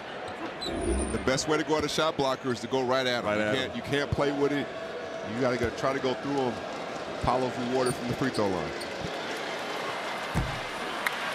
And Carroll missing another free throw. He's 0 for 2 at the line. Today is Election Day. Did you get in the game and vote? Visit NBA.com/elections to check your local elections information. Atlanta brought it back to the high school cheers. They brought overrated out, huh? I haven't heard that one in Me neither. I haven't heard since high school. Alexander Walker. And that was just out of the fingertips of Porzingis.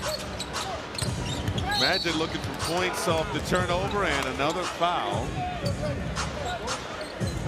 And now both teams in the penalty the rest of the way. And I bet the rest of this quarter you'll see Orlando attacking the basket more, and Atlanta maybe settling for threes and jump shots. That's the difference. Even though you're young teams, that's where superstars know the feel and how to go. And a veteran like Desmond Bane, we need to get to the basket and get some free points. They're awfully aggressive inside. They're 6th in the NBA in paint points. They're aggressive on the offensive glass. They average 20 points a game on second chance points alone. And for Atlanta, the game is slowed down, right? They're not getting as many stops, so now they're not generating scoring as easy. They have to actually play through somebody. But remember, they have the free throw line in their back pocket. They just have to attack the basket, and good things will happen. Find a way to get the crowd back in it. It's gone quiet here at State Farm Arena as Orlando has gone on their run. It's just a 4-point ball game. Daniels. Nice crossover. Leaves it for Johnson, off the window for 2. Attack the basket. You get free points. Right now, the team that gets the most free throws and layups in this stretch seems to have the momentum and take control of the game.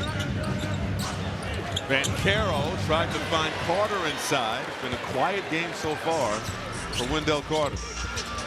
Daniels in attack mode again, has to give it up. Alexander Walker and Carter discarding Porzingis inside is going to send Porzingis to the line. Time for our Indeed scouting report.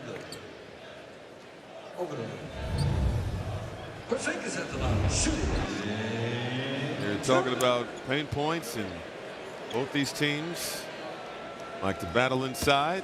Magic defense, not great.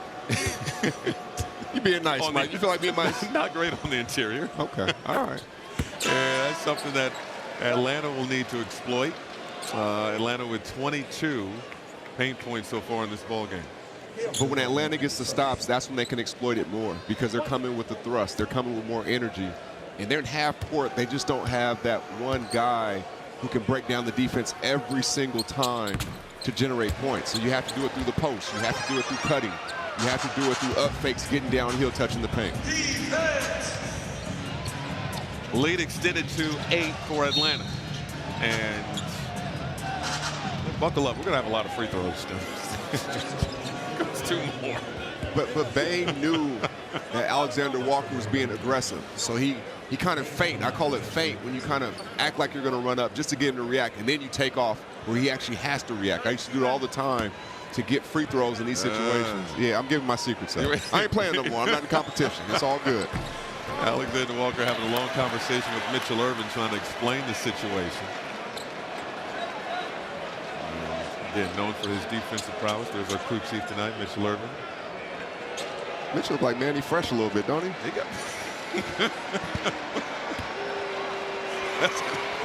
That's going to make the rounds. Mitchell Irvin. He just did a versus. Oh, #1 stunner in his 11th year as an NBA ref. Under 3 minutes to go in the first half.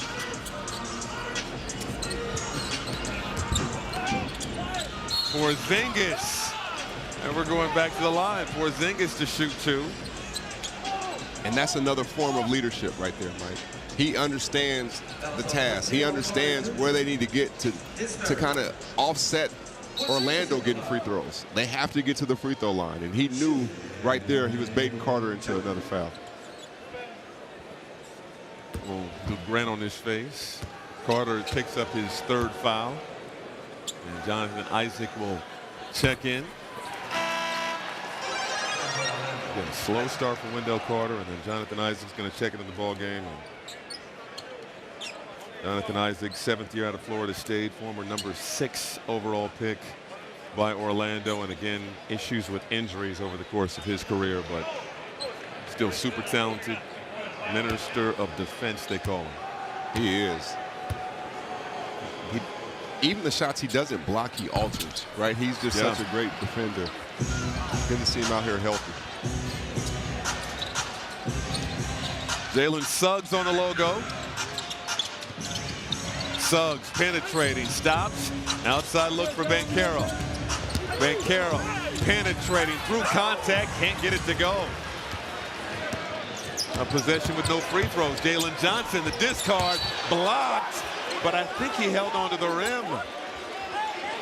They should count the basket. Suggs with his right hand grabbed onto the rim. He did. He thought he was in Minnesota's Pro-Am and can get away with it right there. That was, he grabbed the rim. It was slick, though. Slick. That should be a goaltend. But he was caught in 4K. There are the officials. There it is. There it is. Evan Scott making the gesture. They're going to count the basket. But you know what? To be honest with you, I really believe that Suggs' momentum, he may have got a little nervous. His momentum was going forward. So if he doesn't hold on to the rim, he may, lose his balance and potentially fall a little bit harder. So a unsportsmanlike technical foul being called on Jalen Suggs. Another look at it. And this is something you cannot do. It was effective. It was effective. It blocked the shot. He needed extra help, and that's an unsportsmanlike technical as Jalen Johnson can't hit the free throw. But now here's the free throw to complete the and one opportunity. And you were mentioning how both teams want to take advantage of either side being in the penalty. Does that take you out of any offensive flow in any way if you're just putting your head down, driving to the rim? It takes you out of flow, but right now Atlanta's willing to do whatever it takes to generate points. If the game slows down to a halt, it favors the Orlando Magic because they have the guys who can demand double teams and go get a bucket. It's kind of gone against Orlando in the last few minutes. It was just a 4-point ball game a few moments ago. Lead back to 11 for the for the Hawks. Skip pass. Bane behind the back, lost the handle. Good defense. Daniels will slow things up. Ricochet open, yes! And that was great defense by Daniels, but that was also him knowing his scout, knowing that Bane wants to get right. So he sat on that right hand to make him go left. And then Ricochet doing what he did to start the game to end this half. It's an 11-1 Atlanta run. Good hands by Porzingis, out of bounds. It will stay with Orlando with 9 on the shot clock.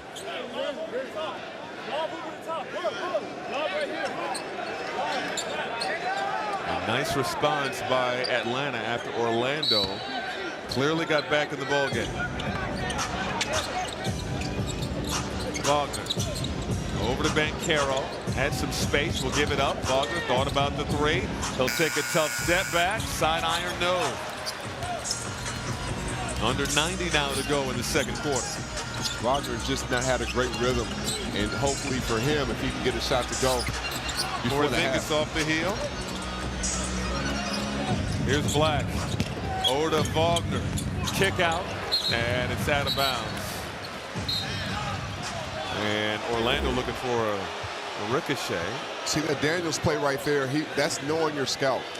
Knowing that his favors to get into his right hand to drive and then making a play on the offensive end as well.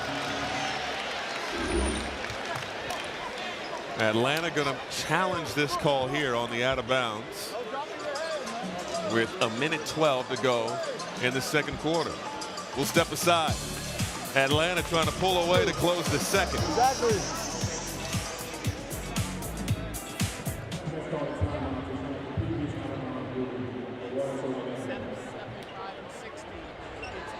Told me turn the lights on, so I grabbed the Audemars, threw the ice on. I'm a big dog, got a pissed off. A lot of rappers out, but ain't none here raw. They like, hey, look at T.I. falling in the V.I. Bunch of bad bra with them looking like a Leo. We just pull up, hop out, go in, show out. Buy the whole bar, pop bottles, go hard. This club so packed. These girls so drunk, this club so packed. These girls so drunk, this club so packed. These girls so drunk. I got a model, got my money and I stunt ball. Bow, bow, bow, bow, bow, bow, bow, bow, bow. I got a model, got my money and I stunt. The club full of bad bras and they came to play. Okay, it must be cause it ain't your fate. Now if you looking for them bottles and them stacks, girls, then make your way up to my section.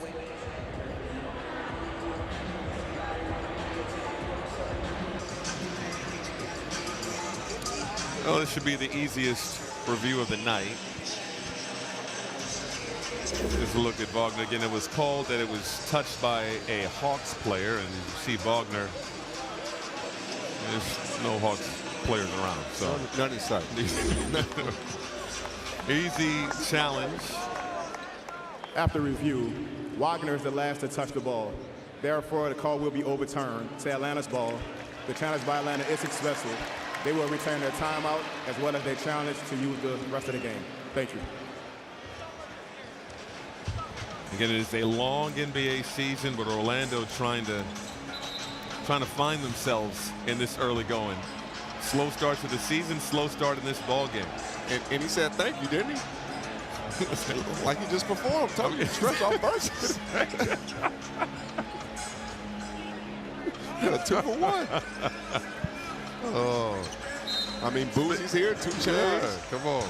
Shout out No Limit, by the way. That was a fantastic. Yeah, I know you was watching. I know you was watching. Man, Snoop, they brought in all over, no question. 61-47. No. Yes.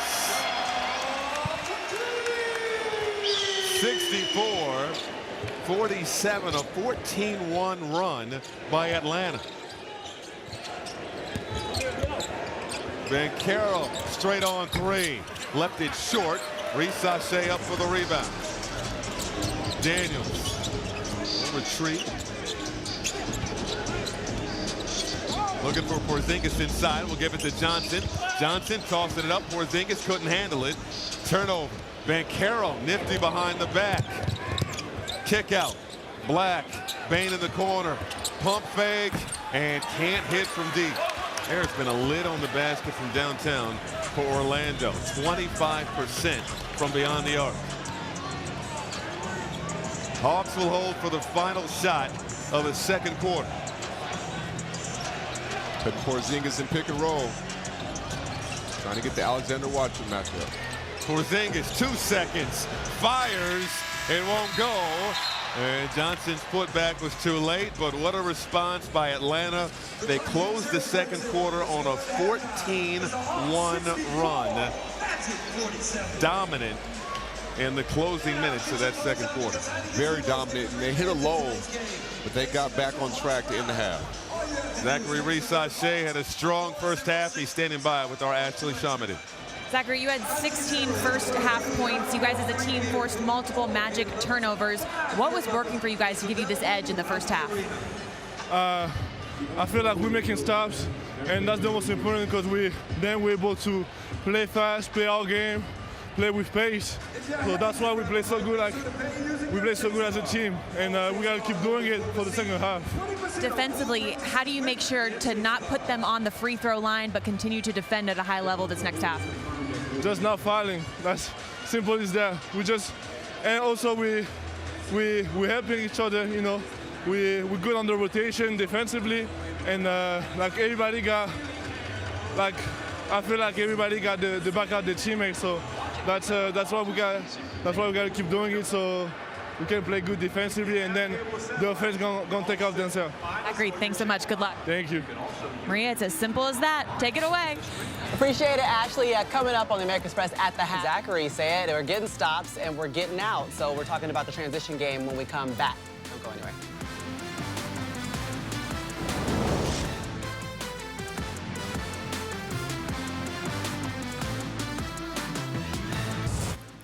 So it's a 14-point lead so far for the Hawks at home against Orlando. Zachary Reese-Sachet just knocking down one of his 2 threes in that first half. Let's take a look at the game you can trust presented by American Express. And you saw that 3 by Reese-Sachet. He's already matched his season high in the first half of this one with 16 points. So he's playing great, and so are the Hawks. They're finding their way. Welcome back inside the studio. You made your way back, Maria Taylor. Brian Scalabrine still here with you. Vince Carter, Carmelo Anthony too. And one way that they're getting away with this lead is through the fast break. They've got 17 points in transition to start this game, VC. It's their defense. Their defense is collapsing, not allowing them to get easy shots, hands in the paint. You see, it's a tough shot, rebound, and we're out running. Johnson gets in transition, and he shows that he's an athlete. Again, bodies in the paint, in the passing lane. Get out and run, easy layup. It's a common theme here. Look, bodies in the paint again. One contested shot. Krejci out. Let me get me a little bit of that 2-point dunk. One more time. Look at that. Body. It did. My turn. We out. We running.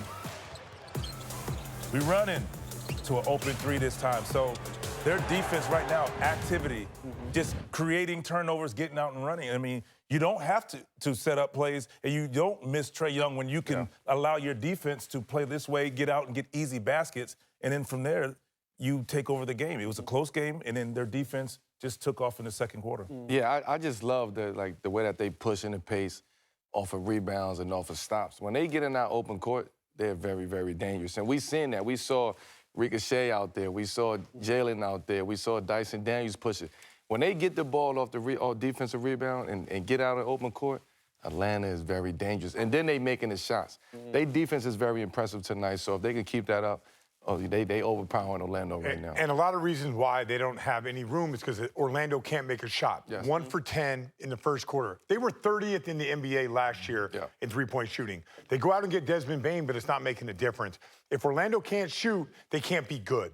And they went out there, they thought they want space. They have 2 superstar players that we talked about. But if you don't have space to work, those star players are negated, and that's why Atlanta is able to get the stops and run.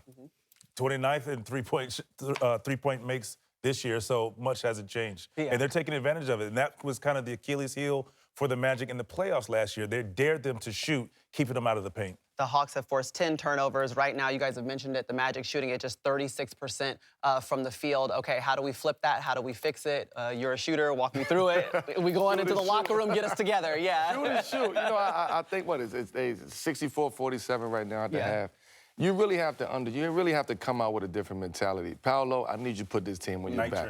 I need you to stop taking plays off. Be the aggressive guy that we know you can be. Put the pressure on the defense, and let's see what happens in the second half. But I need that aggressiveness, play in and play out. Yeah, Paolo, 9 points in that first half. We saw a little bit of a game of runs, but the Hawks on an 11-1 run to close it out. Oh, there you go. The floater in the lane is good. The Hawks are good up at the half. First flex game of the season. We are changing it out for who other than Victor Wembanyama. So it's must-see TV. Early on in the year, 2 weeks from tonight, you're going to see Wemby and the Spurs taking on the Grizzlies at 8 Eastern on NBC and Peacock. But tonight, you still got a nightcap coming your way. Nice. You've got OKC and the Clippers. Look at SGA coming in. I think this is a custom leather fit. Look at that walk. It ain't slow. Man, he's strutting right now. He know what time it is. He walk. Absolutely. He said we're 7-0, trying to make it 8-0. I'm on the road looking this nice. Okay, you about to get it. All right, checking in on the DraftKings Sportsbook King of the Court. Who's got the most points, rebounds, and assists so far tonight? It's Tyrese Maxey. He's got the lead. I know, right? With the 76ers up big on Mattis. And the Bulls. There's only one game. That was a special shout-out just for Melo. Just for Melo. 14-point lead for the Hawks at the half. Game's coming back next.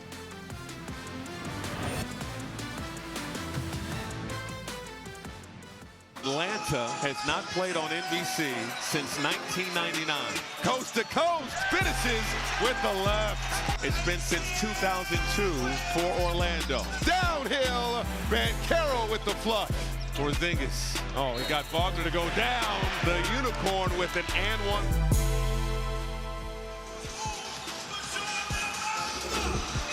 Atlanta flexed their muscles in that first half, especially to close the second quarter. They have a 64-47 advantage as we get ready to start the third quarter here at State Farm Arena. Michael Grady, Jamal Crawford, Ashley Shamadou, and Mo Orlando with some work to do here in this second half. A lot of work, but it starts on the defensive end. If they can get easy baskets right now, as you see Paolo picking up the court and get Franz going, that will be the key to unlocking their offense. Sure, Jamal Mosley gave them an earful in the locker room at halftime. Here's Johnson. Tries to kick it out. Good steal. Suggs getting up. Pretty good defensive player in football back in Minnesota. Here's Wagner to the rim. That's the guy you're keeping an eye on here in the second half. And there you go, Grady. It started with defense. And you start with defense, it leads to offense, getting the ball in your best player's hands where they could attack. Johnson nowhere to go. Finds Reese Sachet. Daniels now. Curling to the rim. Floats it up and off. Wagner bringing it up for Orlando. Again, this is the final game of a 5-game road trip, matching their longest of the season for the Magic. Inside, Carter fouled and will go to the line. There's a number of guys for Orlando looking to pick it up here in the second half. Carter, another one of them. Watch the weak side defensive rotation right there by Suggs, getting the steal. And then Franz getting to a spot, making it stop, making it drop. Good bucket right there by Franz to get in rhythm. Carter knocking down the first free throw. Let's check in with Ashley. Guys, I spoke with Orlando assistant coach Joe Pronti at the half. He said, look, obviously we had way too many turnovers, and when someone looks at the stat sheet, they're going to think that's the bottom line. But those turnovers, he said, were because of our spacing. He said the passes that should have been there were not, which led to the turnovers. He also mentioned we gave them way too many points in transition. We have to play them in the half court, and of course, we have to defend without fouling, because no one wants to see everyone at the free throw line, guys. It's going to be a long game otherwise. Seemed like Orlando was playing right into Atlanta's hands in that first half as Porzingis knocks down the mid-range J. What a hub on offense, right? And he can always get a clear vision of sight. Suggs floats it up over Porzingis off the heel and got his hand caught in the cookie jar, picking up the foul. 4 points, 4 fouls for Jalen Suggs. Good fake handoff right there by Porzingis. Looks up, makes Carter Jr. respect it, then takes a dribble to his left to get to his spot. And then getting the rebound on the defensive end. Suggs getting a silly foul. 66-51. Alexander Walker straight on. Around a Porzingis screen. Fires up the J. It's good. And Third field goal of the ball game for Alexander Walker. Porzingis won't get credit for that, but he's involved in everything they're doing action-wise. So the spacing he's allowing those other guys is helping the team right now. The lead is 17. Here's Bane, and he is a running back. That was a stiff arm for someone.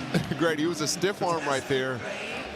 But the contact, the initial contact, he didn't run Alexander Walker into that screen, so he had no space when he came off the screen and tried to create space and turned to Phil Heath and gave the push-off.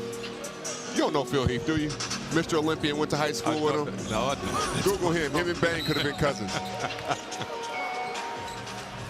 It looks like an American gladiator. He's a baby Phil Heath. Baby Phil Heath. He's Phil Heath in high school. We're going the other way.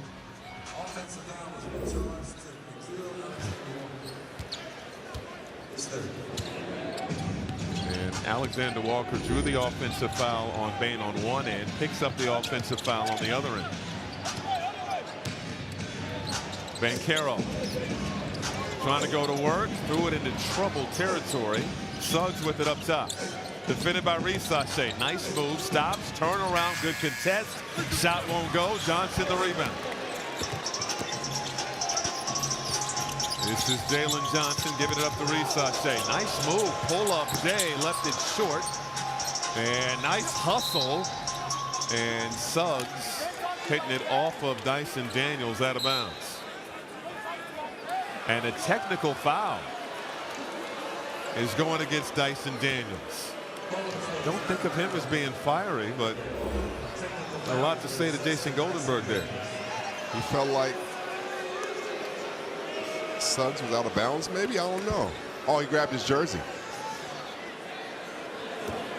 He felt like his jersey was grabbed. He got frustrated. But he usually shows his cool. I mean, usually keeps his cool. Yes. Shows some fire there. And Bane can't hit at the free throw line. He is a 94% foul shooter so far this season. And couldn't hit the technical free throw. I led the league in free throws one year, and I was second another year. Should have been first, and I was thinking about it towards the end of the season. There's pressure when you shoot that higher percentage to deliver. It gets you a rhythm. It's a free point, but it's pressure you start to make it every. Oh, for sure. Orlando with the rock. Great barrier thief. One of the top nicknames in the NBA, Dyson Daniels, league MIP a season ago. The steal in the open court lay-in. Daniels, the thievery, and the finish.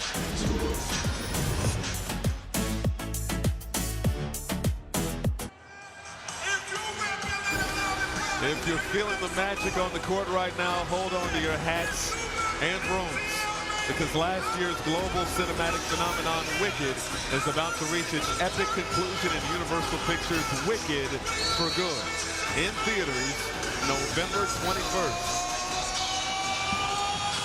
Well, someone's cast a spell on Orlando, and not the good kind, so far in this ball game. Largest deficit of the night. And you were watching during that break, Wagner giving Jalen Suggs an earful. Yeah, he wanted him to make a read, and it wasn't there. And frustration a little bit, especially with the way things have been going for him. Bane, an offensive rebound, gave it back to Carter. Back to Bane. Wagner, good look. He's going to penetrate instead. Floated up and in. That's maturity. He could have easily took that three-point shot. He's been struggling. Let's get one to go and see if we can string some baskets together. He's now 3 for 9 in this ball game. 8 points for Wagner. Alexander Walker got loose. And you see when Atlanta scores in half court, it's either through Porzingis or through movement, through ball movement, body movement, and they're getting high percentage shots. This is Banchero. Stopped by Porzingis. 5 on the shot clock. Fading away. Bucket. And the foul for Paolo Banchero. And Paolo's been quiet since early in the game. Right there, feeling the contact. Getting the and one opportunity, and then Alexander nice Walker, look. the recipient. Yeah, but late pass. Good finish right there. Banchero, 11 points, 6 rebounds, 4 assists. It's been a quiet night across the board for Orlando. And this is already the second meeting of the season between these two teams.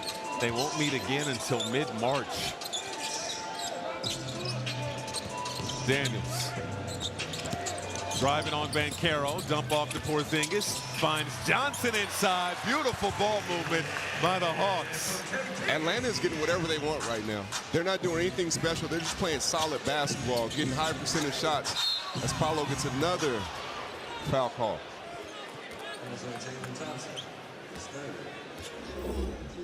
Right here, you see Daniels playing off the screen and roll, getting downhill, draws the attention, drops it off. Porzingis going from a good pass to a great pass.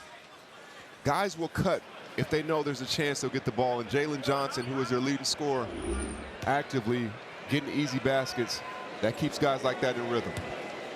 It's been quite the response by Atlanta. They're coming off of a loss to the Cleveland Cavaliers, 117-109 on Sunday. They turned it over 8 times in the first quarter, leading to 21 Cleveland points, which is absurd.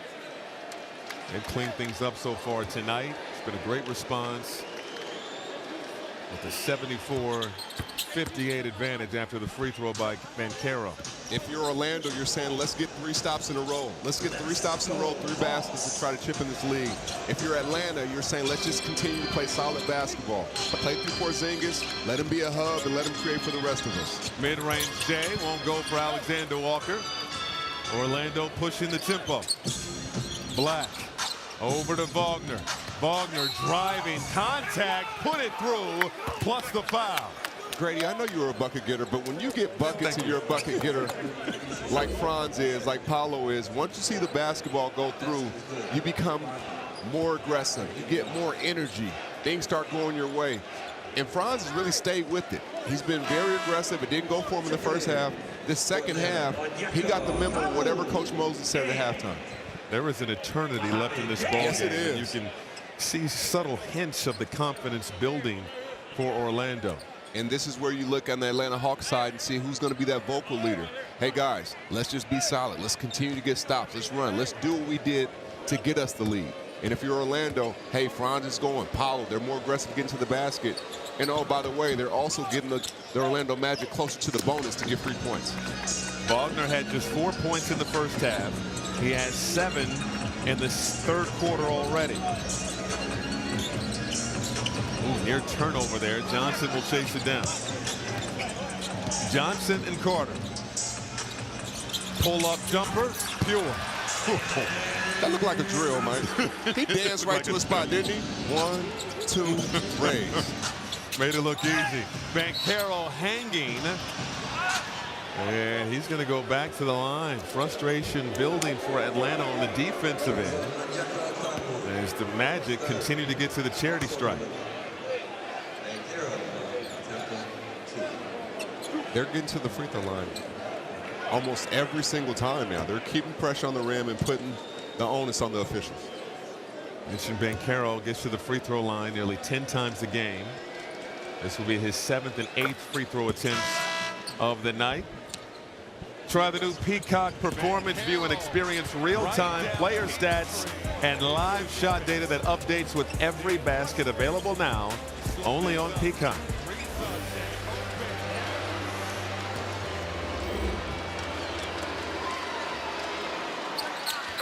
The Magic 8 for 9 at the free throw line here in this third quarter. Meanwhile, Atlanta has not attempted a free throw yet. They're going to have to generate some baskets right now. They're playing too slow. Alexander Walker outside, ringside, save from downtown. And he said, okay, I heard you, Maul. Let me hit the burners and get by, get downhill, make a play. Risa Shea has been outstanding in this ball game. He's up to 19. Banchero in attack mode, blocked by Mo Gay. Up ahead, toss up. Risa Shea couldn't hit the reverse through. Up ahead, Banchero with the finish. When in doubt, play dead. Paulo said, I'm gonna act like I'm just down here catching my breath, and then I'll get the easy one. It worked out for him that time. 14-point ball game. Behind the back, nearly stolen by Banchero. Johnson, kick out. Okongwu, no. This is where you want to see a pick and roll combination of Paulo and Bane to get him loose, but he got loose anyway. Bane can't hit. Johnson throwing it down. Okongwu mossed Bane, and Bane threw him down hard. Gay taking exception, and this is going to be looked at for a hostile act.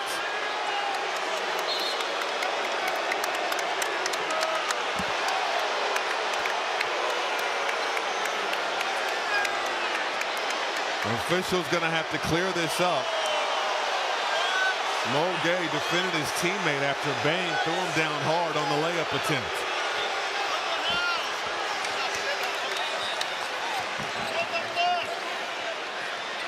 Again, this is going to go under review.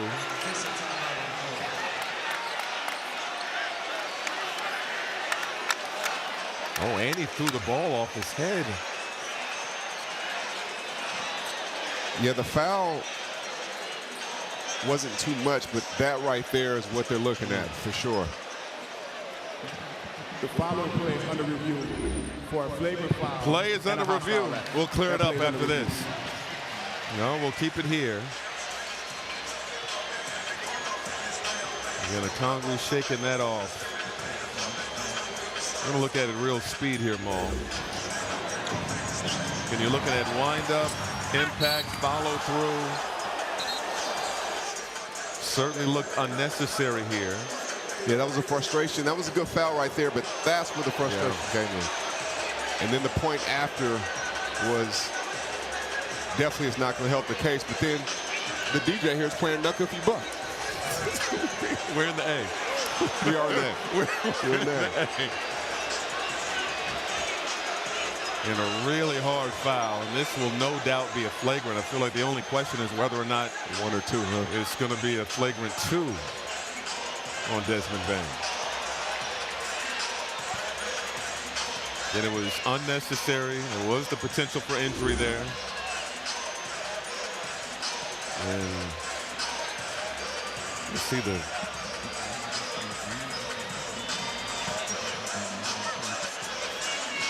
and showing you the difference between flagrant 1 and a flagrant 2.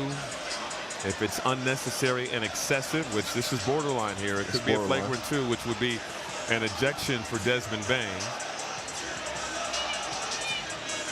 There'll be 2 shots and the ball. And Mitchell Irvin, Jason Goldenberg taking a look at this. And this play certainly woke the crowd up. I ain't never scared of playing. I mean, here's Mitchell After Irvin. review, Bane is charged with a flagrant foul, penalty 1. He is also charged with a technical foul and ejected from the game. Atlanta will shoot two free throws for the flagrant foul. The shot clock will be set to 24, and the technical foul will be shot first. Thank you. So a flagrant penalty 1 and a technical foul and ejection for Desmond Bane, getting booed by this State Farm Arena crowd as he tries to plead his case.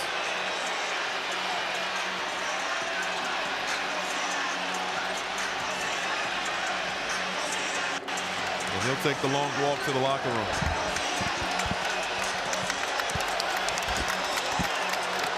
Bane will finish with 9 points, 4 personal fouls. And his night is over. Frustrating night for him. He was trying to get something going and took a hard foul and then excessive afterwards.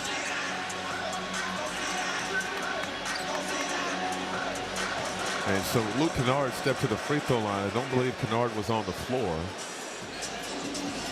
shoot or shoot. And You so know, he's trying to get to it. Kennard was trying to be sneaky there. He wasn't on the floor when the hard foul took place. And he was trying to sneak in and take the free throws. It has to be someone that was out there on the field of play, and so Jalen Johnson. I've tried that before. I've tried it before. I gotta be honest. I tried that before. Let me get this free point. See if this one can turn into 3. And Kennard will go in after this next free throw. Is now Okongwu. Will shoot the flagrant shots here after Jalen Johnson shot the technical free throw. Just when it looked like Orlando was trying to find a way, Banchero was building momentum, getting to the line. Wagner found a rhythm. And you get a play like that where you're giving up free points and you're losing one of your key players the rest of the ball game. But then you see Anthony Black and Richardson come in. And if you can use this moment to rally your team and say, we got to compete, we got to play hard, do it for our brother Bang, whatever it takes. And if you're Atlanta, you're saying they're frustrated, let's pour it on and keep going. Oh, what a possession for Atlanta. The free throws and then a three-pointer by Nickeil Alexander-Walker is the largest lead of the game, 20. 5 minutes to go in the third. De Silva with the response. Big shot, much needed shot to give Orlando a little bit of life. Alexander Walker penetrated. He throws it right to Jamal Crawford. Great hands. Come on with the spin. Come on. All right, Fresh. You're about to get a delay of game. My bad. Hooper's hoop. Yeah, I saw that. My fault. Banchero on the logo. Banchero blocked out of there by Gay. Alexander Walker pushing it up ahead. And now we'll set things up. Johnson to Okongwu with the throwdown. Defense to offense for Atlanta.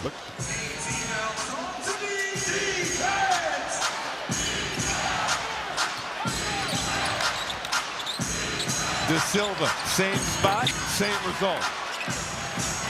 Knowing who you are, De Silva, playing with Paolo, getting easy looks, knocking him down. 14 points off the bench for Tristan De Silva. Under 4 to go in the third. Oh, Alexander Walker, nice crossover, picked up his dribble. Johnson now, 5 on the shot clock. Johnson driving, hanging, can't hit. Mo Gay, the offensive rebound. Alexander Walker now working on Jace Richardson, firing from deep, left it short. You're going to want to feel the old Jace Richardson, son of Jason Richardson, out there at number 11 for Orlando. He had hops, man. He could play. 2-time slam dunk champion. Bataze back to De Silva. De Silva making plays for Orlando. Nice feed from Bataze. And they're giving Orlando life right now. They're getting stops, getting baskets, the ball's moving. Those are the type of shots you want. Orlando's had some pretty bad lulls, but there's still a lot of time left in this ball game as Kennard, the unforced error, lost it out of bounds. He wants Quinn Snyder to challenge.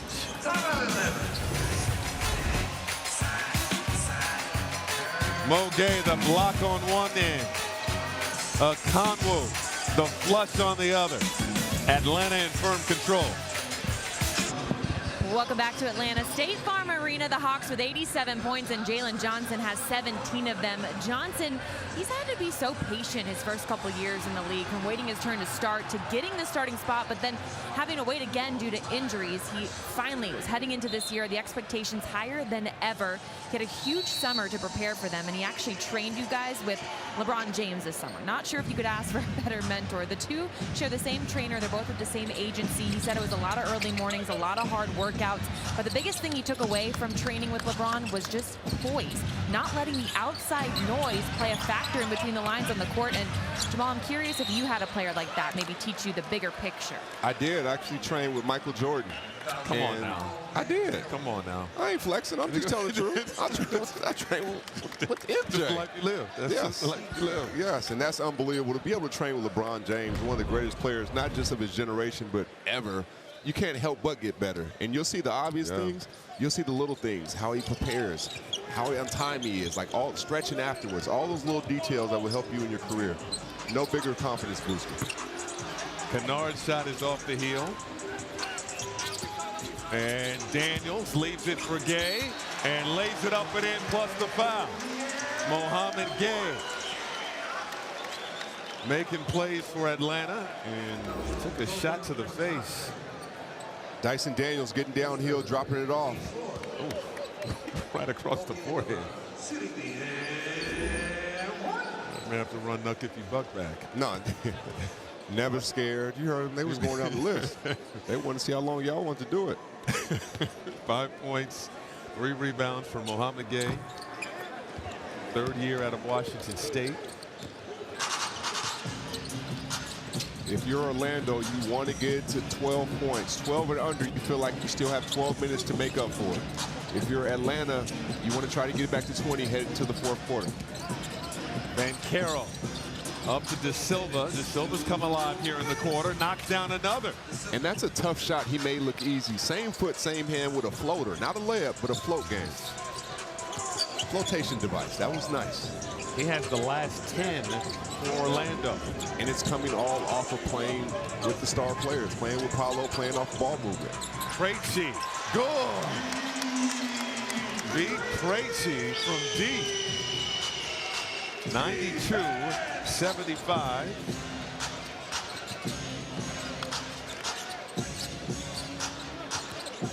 Anthony Black.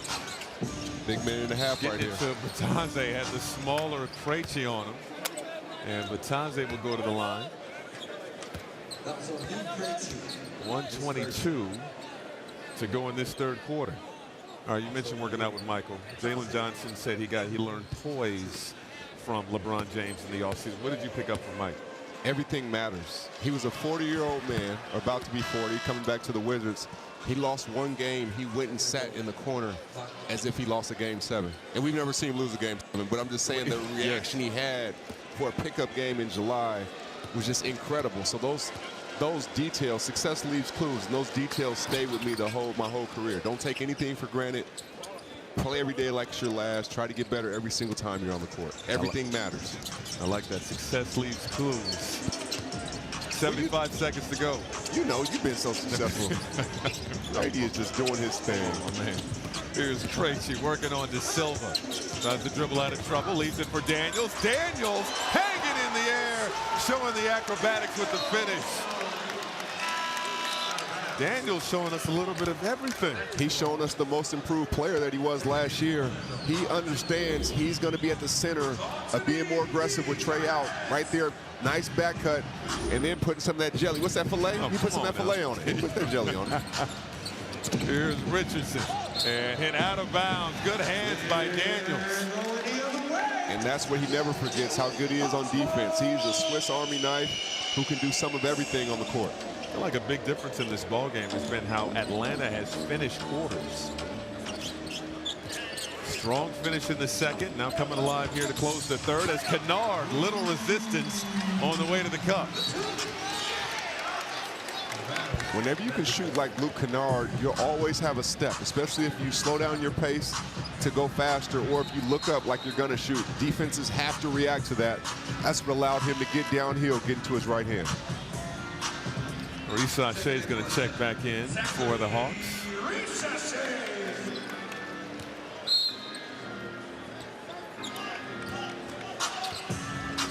Wagner with the handle, weaving through traffic, and we're just out of control. Tried to dump it off to Carter. Looked like it went between the legs of Mohamed Gay out of bounds.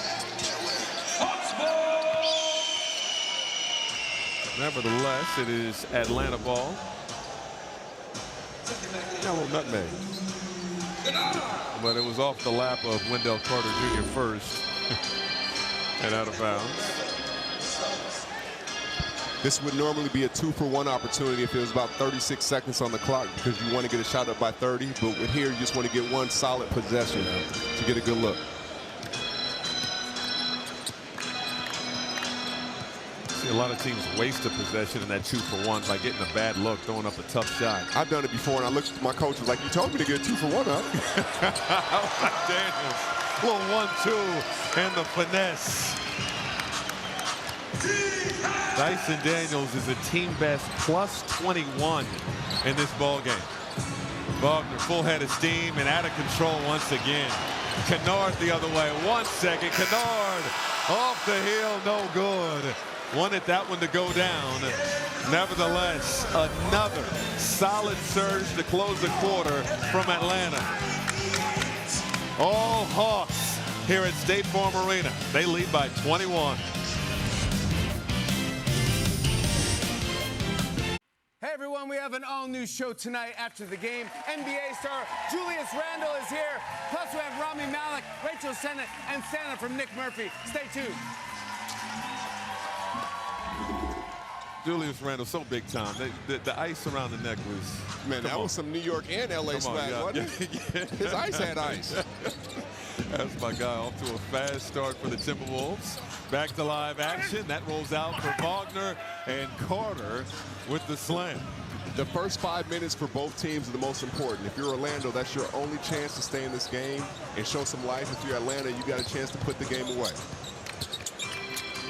Daniels caught in the air, finds Reece Shea in the corner.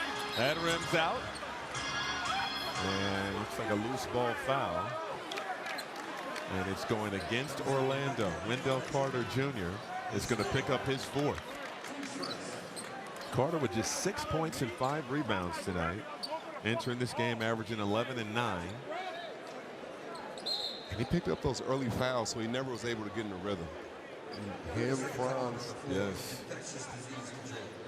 And we have some blood right there on the forehead of Dyson Daniels. An outstanding player from down under, most improved player a season ago, and Great Barrier Thief has to be one of the better nicknames in the NBA right now. It's up there. It's up there. It's up there. It's absolutely up there. Time now for our progressive game flow. Watch Reece Shea getting the cut in the and one. He started the party early. Then right here, spacing, finding the open area, knocking down the 3. And then right here again, finding the open area, knocking down the 3. It started with the cutting and early ball movement, and he kept himself in a great rhythm. 19 points in 20 minutes, and he's 21 minutes now, and he's just been so impactful, and he helped set the tone for a team that was struggling to score early. He's averaging just 9 points a game so far this season. He ranked among 3rd among rookies a season ago in scoring. He's been on fire tonight, 19 for the second-year pro. Hand off to Wallace. Now it's Porzingis clearing traffic, working on Carter through contact, and Carter just struggling on the defensive end, but Porzingis is a handful to deal with. And he's crafty. Even at his size, I mean, he's not like he's hiding. He's right there in plain sight, but he's so crafty of how he gets fouled, how he puts you in positions to make a mistake, and he usually takes advantage of it. 5 fouls on Carter. Porzingis now 11 points in this ball game. Taking a look at the upcoming national TV schedule. ESPN tomorrow night, Minnesota and Julius Randle taking on the New York Knicks at the Garden. Then it's Spurs Lakers. NBA TV Thursday, Clippers Suns. Prime Video on Friday, Houston, San Antonio, Golden State, and Denver. How impressed are you with what the Lakers have been able to do without LeBron? And they didn't have Luka the other night, and LaRavia, who's number 12. It was Nick Smith Jr. last night getting it done. Lakers have been impressive. That Luka magic is contagious, right? He's playing so free, and he's playing at ease, and Yes. Austin Reeves has absolutely picked up on some of that. No doubt. Here's Suggs, lost it out of bounds. It will stay with Orlando. That Tris Leche's nickname for LaRavia Luka and Reeves is wild, by the way. They're getting it done. They're getting it done. LA is happy right now. 100-79 here. Here's Carter, and all air. Shot clock violation. Which way?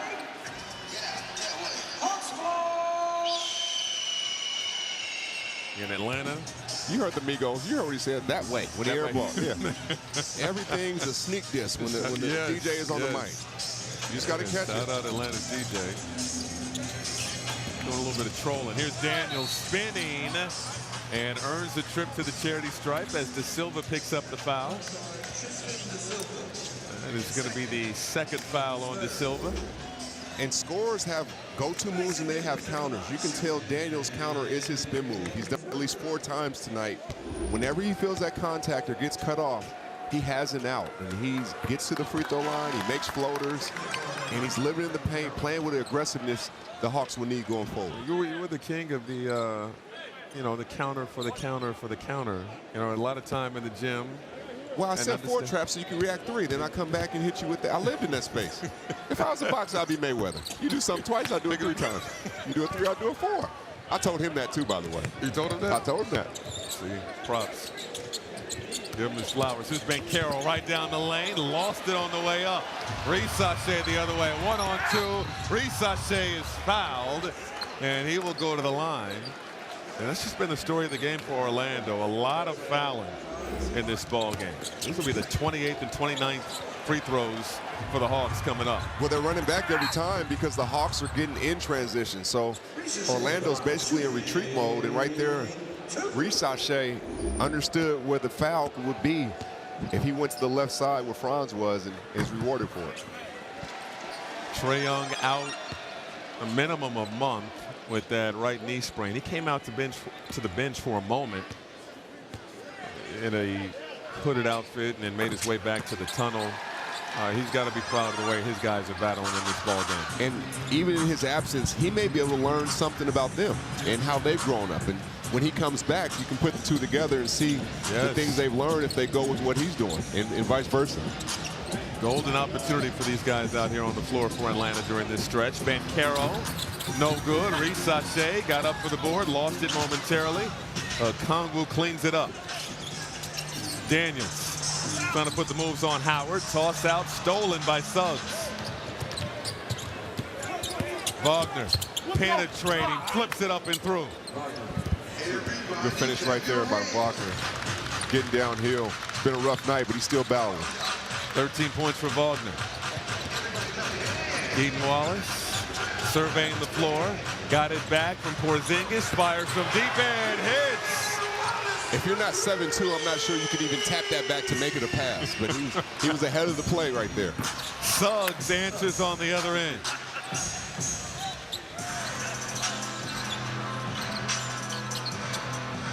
If you're Coach Mosley, you want to see who's going to continue to compete. There's 9 minutes left, and the NBA games are long. You want to see who's going to fight, who's going to take some pride, and you'll see how much longer he's going to stick with his main guys out there.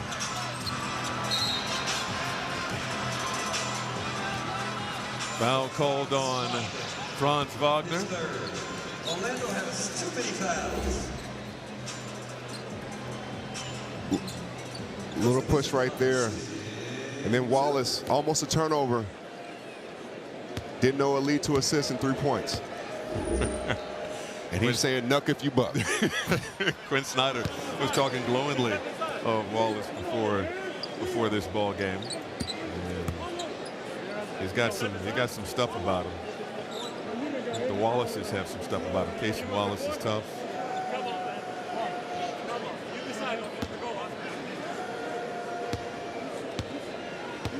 Porzingis now with 13 points in the ball game. Porzingis has been a hub and just steadying the ship. When Orlando makes a run, he'll make a play. 3 balls, Suggs back to back.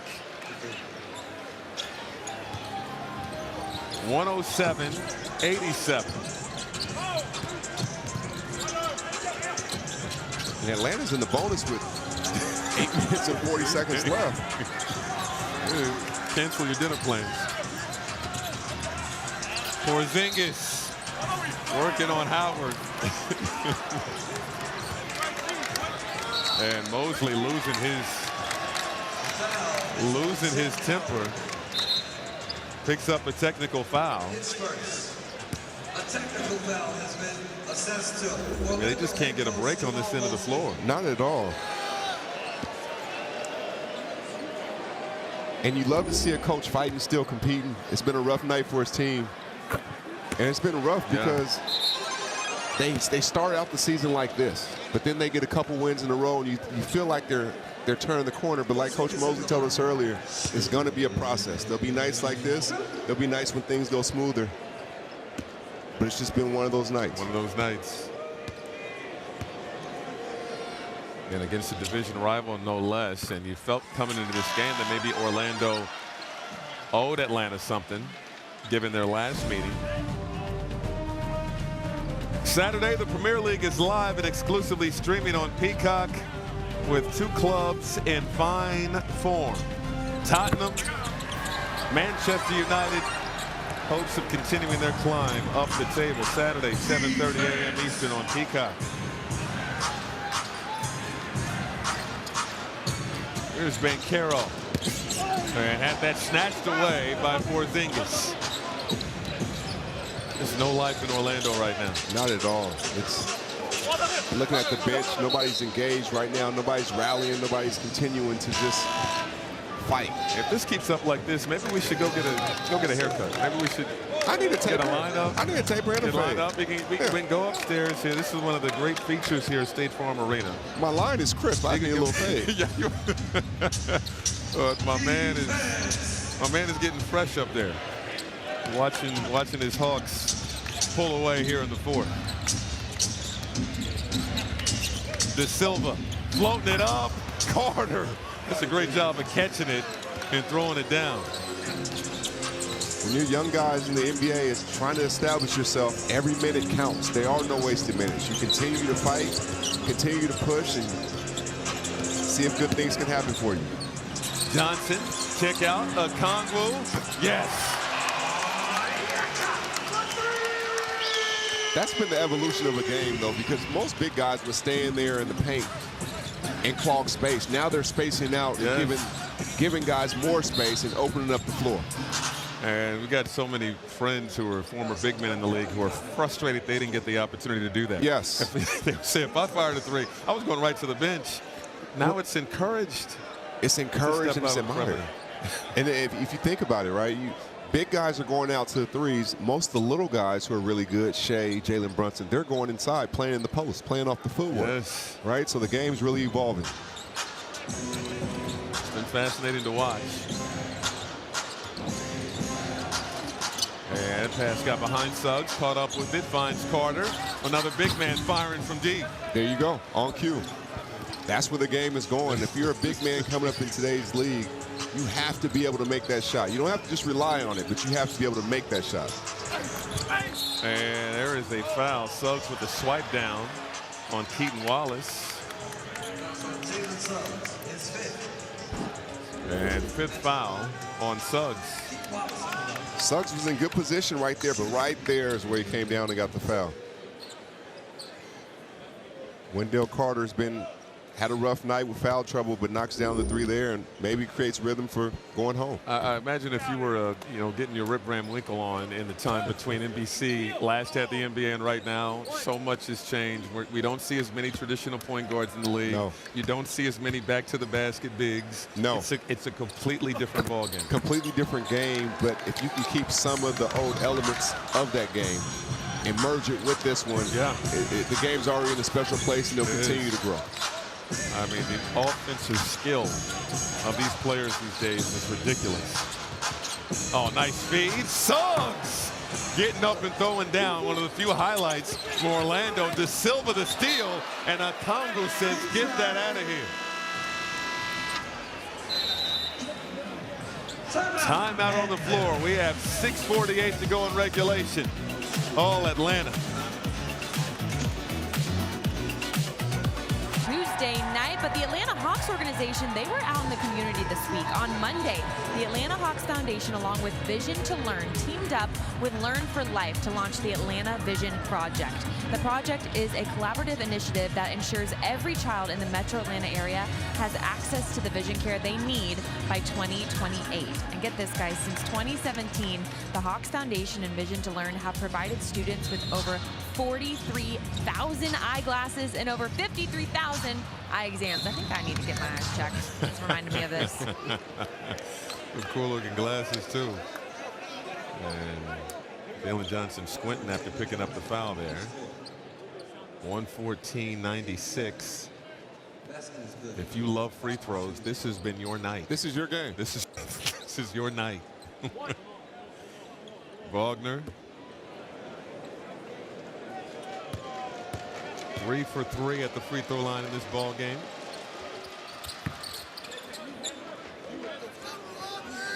And 114-97, and this has been troublesome for Jamal Mosley because this is a much better basketball team than the squad that we've seen on display so far tonight. And meanwhile, Quinn Snyder has to be absolutely thrilled with the way that his guys have battled. Coming off that loss on Sunday. Banchero, and he's going back to the line. But now it's a 3-minute game, right?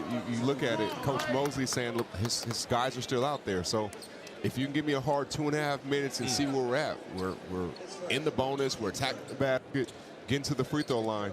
If we can cut this 17-10 with 3.5 to go, it can get a little dicey. You want to see if Atlanta relaxes just a little bit. You know, Banchero's going to continue to apply the pressure. And there's those high school chants I try to tell you. Take me back to 98. You didn't hear that chant back in the day, you didn't? Nah, I didn't get that. No, you didn't get that. They may have tried it once. They may have tried it once. Maybe just once. Timeout, Quinn Snyder. 114-98. Orlando looking for one final push.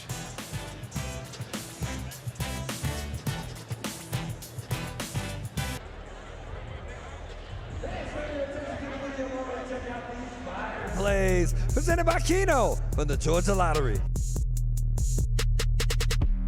I don't do the most, but I do a lot. I'ma make a toast, cause we still alive. No big, I feel like Pac. I shoot a shot. I'm coming in hot.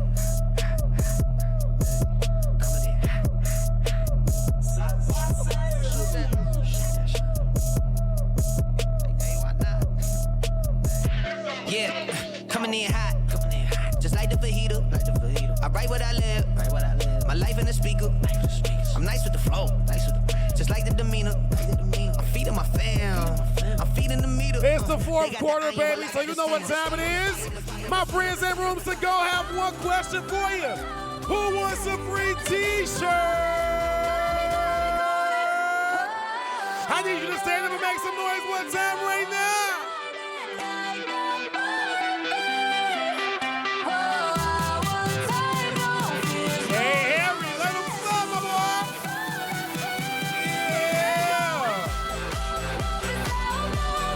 That's cute. I said, who wants a free t-shirt?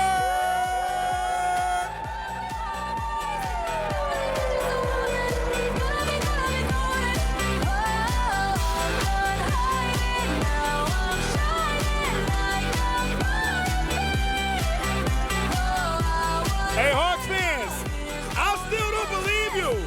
Who wants a t-shirt in here, huh?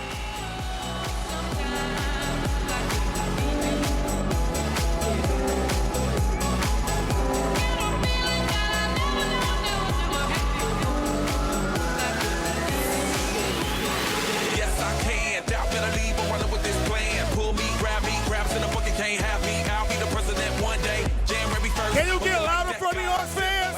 Can you get louder for me? I got t-shirts.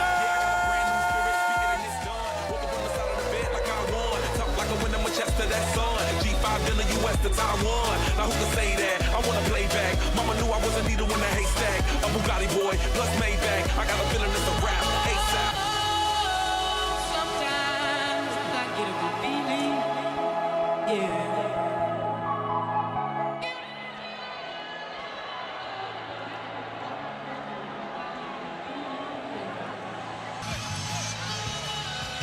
Coast to Coast Tuesday is brought to you by Kia, the official automotive partner of the NBA.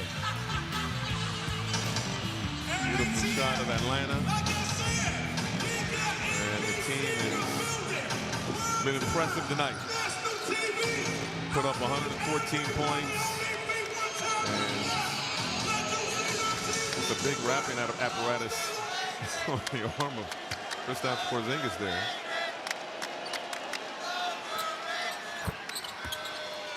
Banchero knocking down the free throw. 15-point ball game. You mentioned it. Get some stops, get some hoops. They've been getting to the free throw line a lot.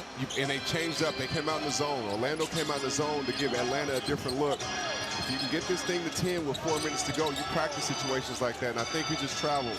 No call there. Daniels. And there's, well, at first you don't succeed. Try again, huh? Try again. They got the travel call that time. That zone by Coach Mosley and his staff threw off the Hawks, messed up the rhythm. As Dyson Daniels gets his chance.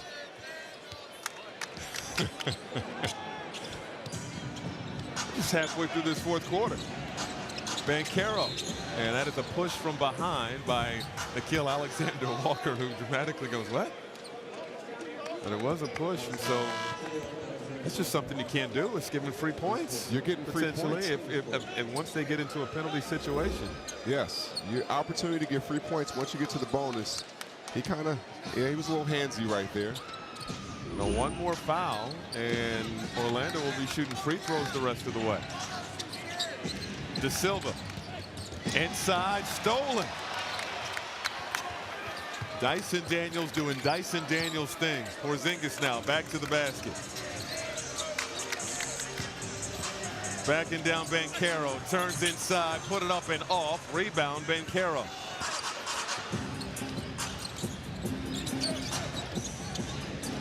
De Silva. Now Banchero driving, and Porzingis, hands on the chest of Banchero, is going to be 2 free throws. And this is where Orlando can get easy points without the clock moving, right? Paolo gets off the ball and then comes downhill, creates the foul situation, but he had all the momentum to get to the free throw line. Banchero 8 for 10 at the free throw line tonight. And give Coach Mosley credit. He's been in the league long enough to know no game is out of reach. No. And you practice these situations. Okay, down 4, down 10, 4 minutes to go. You have to play perfection basketball. But being in the bonus right now is an ally that you can lean on. Yes. He's not letting him off the hook. He could have waved the white flag, you know, the way the game looked like it was going, but he's really challenging his guys. And they're still picking up full court. Now the Hawks, you're in a situation you haven't been in, getting closer to situations where you have to score late in the game. Alexander Walker, a little tightrope on the sideline, out of bounds. It's another error for Atlanta. It's their 19th turnover of the ball game. Orlando has scored 24 points off of those Atlanta miscues, and will try to add to it here. 13-point game, approaching 5 minutes to go. Banchero over to De Silva. De Silva got cooking in the third quarter. But the difference is, Mike, he was more decisive. Now he's taken a second to see what he's looking for. Thought he was finding Carter, but didn't find him. And that look says it all. Anthony Black is going to check in for Jalen Suggs.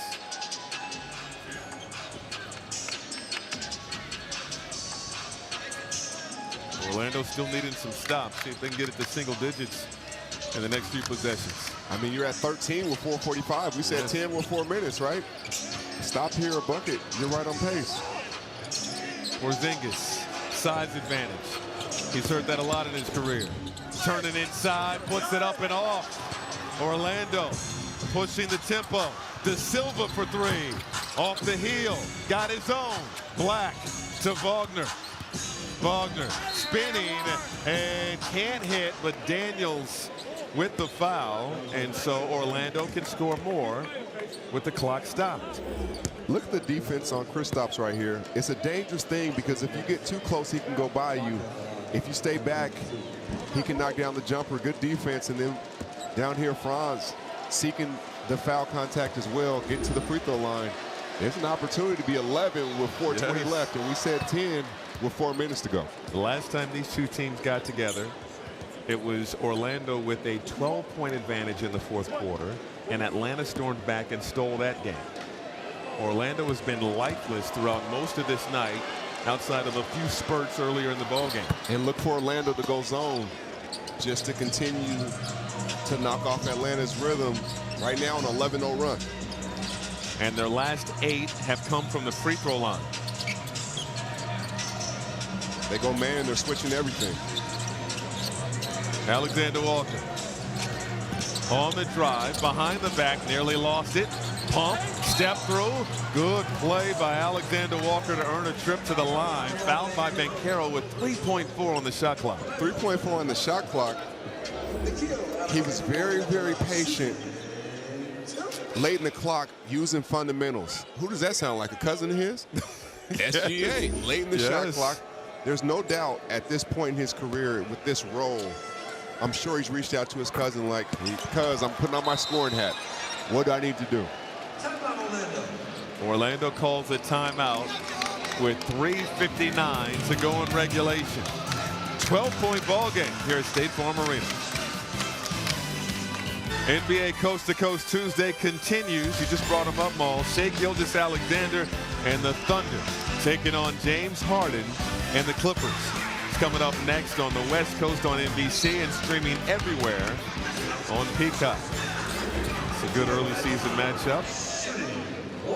And Shai Gilgeous-Alexander, his cousin, Nickeil Alexander-Walker at the free throw line. I was talking with Nickeil earlier. He's talked about how much he's learned from Shai Gilgeous-Alexander, but also how much he learned from Anthony Edwards the last few years. And Edwards' approach and the joy that he plays with, and how the joy unlocks the work. And I thought that was very interesting. It unlocks the work, and those are two of the best young guards in the league that you have access to. Picking their brain, playing against in practice, and his cousin in the summer. So you have no choice but to get better. So to see the jump he's made this year, he's still evolving, still getting better, but he's taking the challenge and taking that responsibility. Yeah, different set of responsibilities for this Atlanta squad. Here's De Silva, push shot, good. That was, Tony Parker shot right there for the Spurs. De Silva has played well off the bench. 18 points on 7 of 10 shooting. Check that 20 for De Silva. Alexander Walker, boom! That is a big shot by Alexander Walker. Trying to cut off Orlando's water. He shoots more threes than SGA, though. He's like, you go under, I ain't turning down nothing but my collar. I'm shooting it. Here's Wagner on an island with Porzingis. On the drive, trying to draw contact, no whistle. Johnson the rebound. And now Atlanta in a very comfortable position with 3 minutes to go.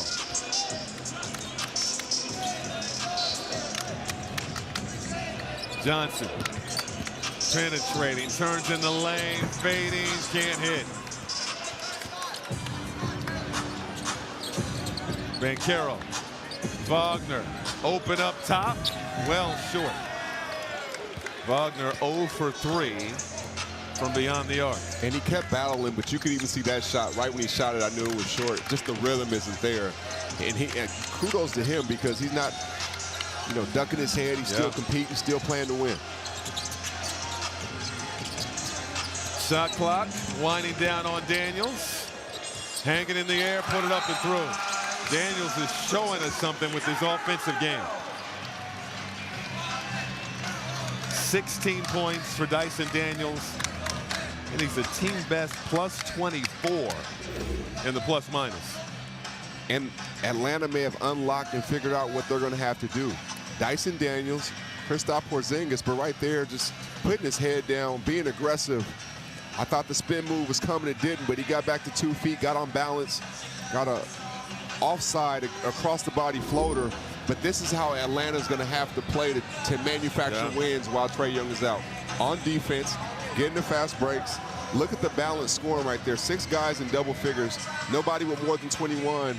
And of these 6, nobody with less than 14. You said this last night in the studio. Atlanta needs to make the ball the star. Yes. And they were sharing the rock tonight, getting everybody involved, to your point. They made the ball the star. They also made their defense the star because they were able to get in transition. It was almost like they were playing a stops game and see how many stops we can get in a row.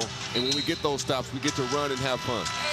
And Dyson Daniels recorded a steal. He has a couple in this ball game. He has a steal in 60 straight games dating back to last season. One shy of the Atlanta Hawks record for consecutive games with at least 1 steal. And shout out Doc Rivers.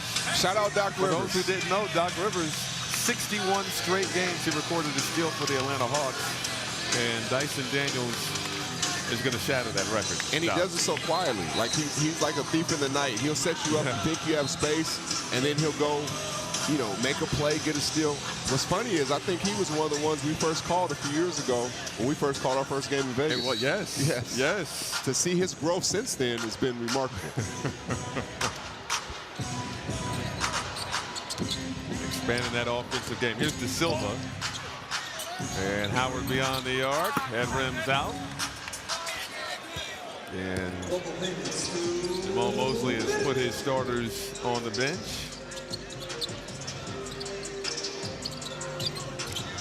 Under 2 minutes to go now. Johnson just outside the free throw line, can't hit. Offensive rebound, Okongwu. Choose some more clock. Daniels turning. Oh my goodness. In his bag. In his bag and in that spin move. You see, he did it again. That's his go-to. That's his go-to when things get tough, but he's been playing an unbelievable game tonight. That's Jason Richardson's son to Juwan Howard's son for 3. Isn't it unbelievable to see the new generation of NBA guys, kids coming in the league, and you get a chance to see the development and just hearing the names brings back great memories. And there's Jet Howard picking up the foul there on a driving Nickeil Alexander-Walker. Eventually, Daniels will have to have a counter for the counter. And you know what? He's so crafty, he just might. I think his counter to that is getting to 2 feet and getting balanced, but he's mastered how to get a spin move off either way. And no emotion. You don't know if he has a good game or not right now. You can't tell. I used to hate playing against players like that because you never knew how to read them. You usually play off emotion. He takes the emotion out the game and he keeps a stoic face. Those guys, you try to rattle a little bit. You try to poke them, see if you can get them emotional and take them off the game a little bit. But that's not like he's playing the streets in New York. That was one of your things, to rattle somebody. That's what you got to do. I played against your type before, baby.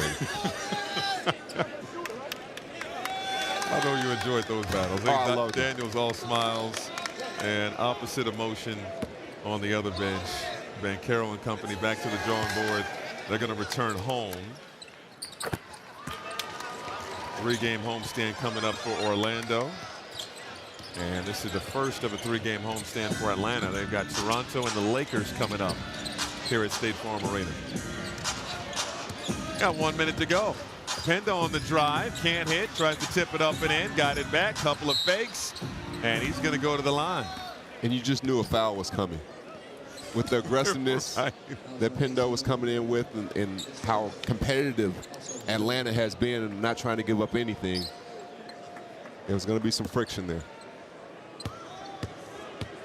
Again, there's been a lot of free throws tonight. That is the 62nd free throw attempted in this ball game. Speaking of Summer League, we had 54 fouls tonight. Wow. Both of these teams have high expectations in terms of competing, and I don't think it would have surprised anybody if at the end of the season these two teams are in the top 4, you know, in the Eastern Conference. But there's some. Chicago had a 24-point comeback against Philly tonight. Yes, Philly's had a good start to the yeah. season. Milwaukee. And both these teams tonight were right from the tip. They were trying to take away each other's space. So there was going to be some aggressive plays there. And Krejci kisses it off the window. 127, 110. Pendo with the back down. And that's travel. They didn't call it, so it's not a travel. No. Lead is 15, 4-second difference between the shot clock and game clock.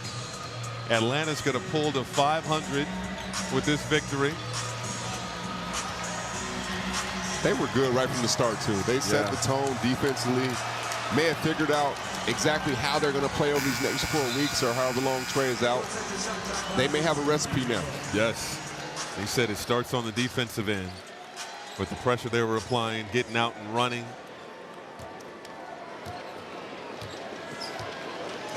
Atlanta had a 23-14 advantage in fast break points. They close every quarter strong, and they come away with a 127-112 victory and a 2-0 advantage in the regular season series with Orlando. And this was really impressive from start to finish for the Hawks.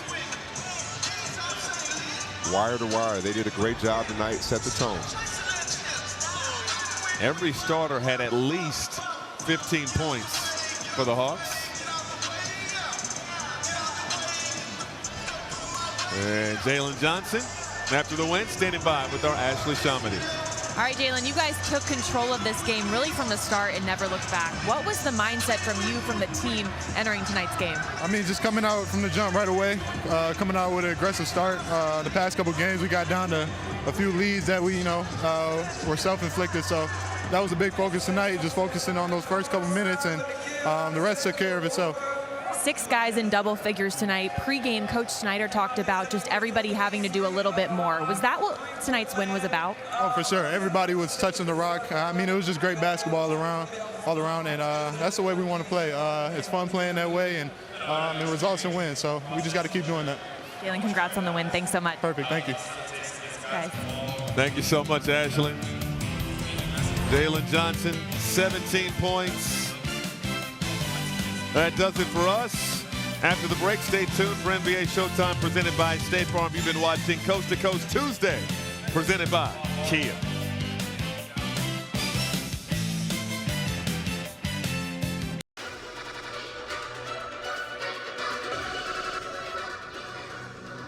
Max One and Music.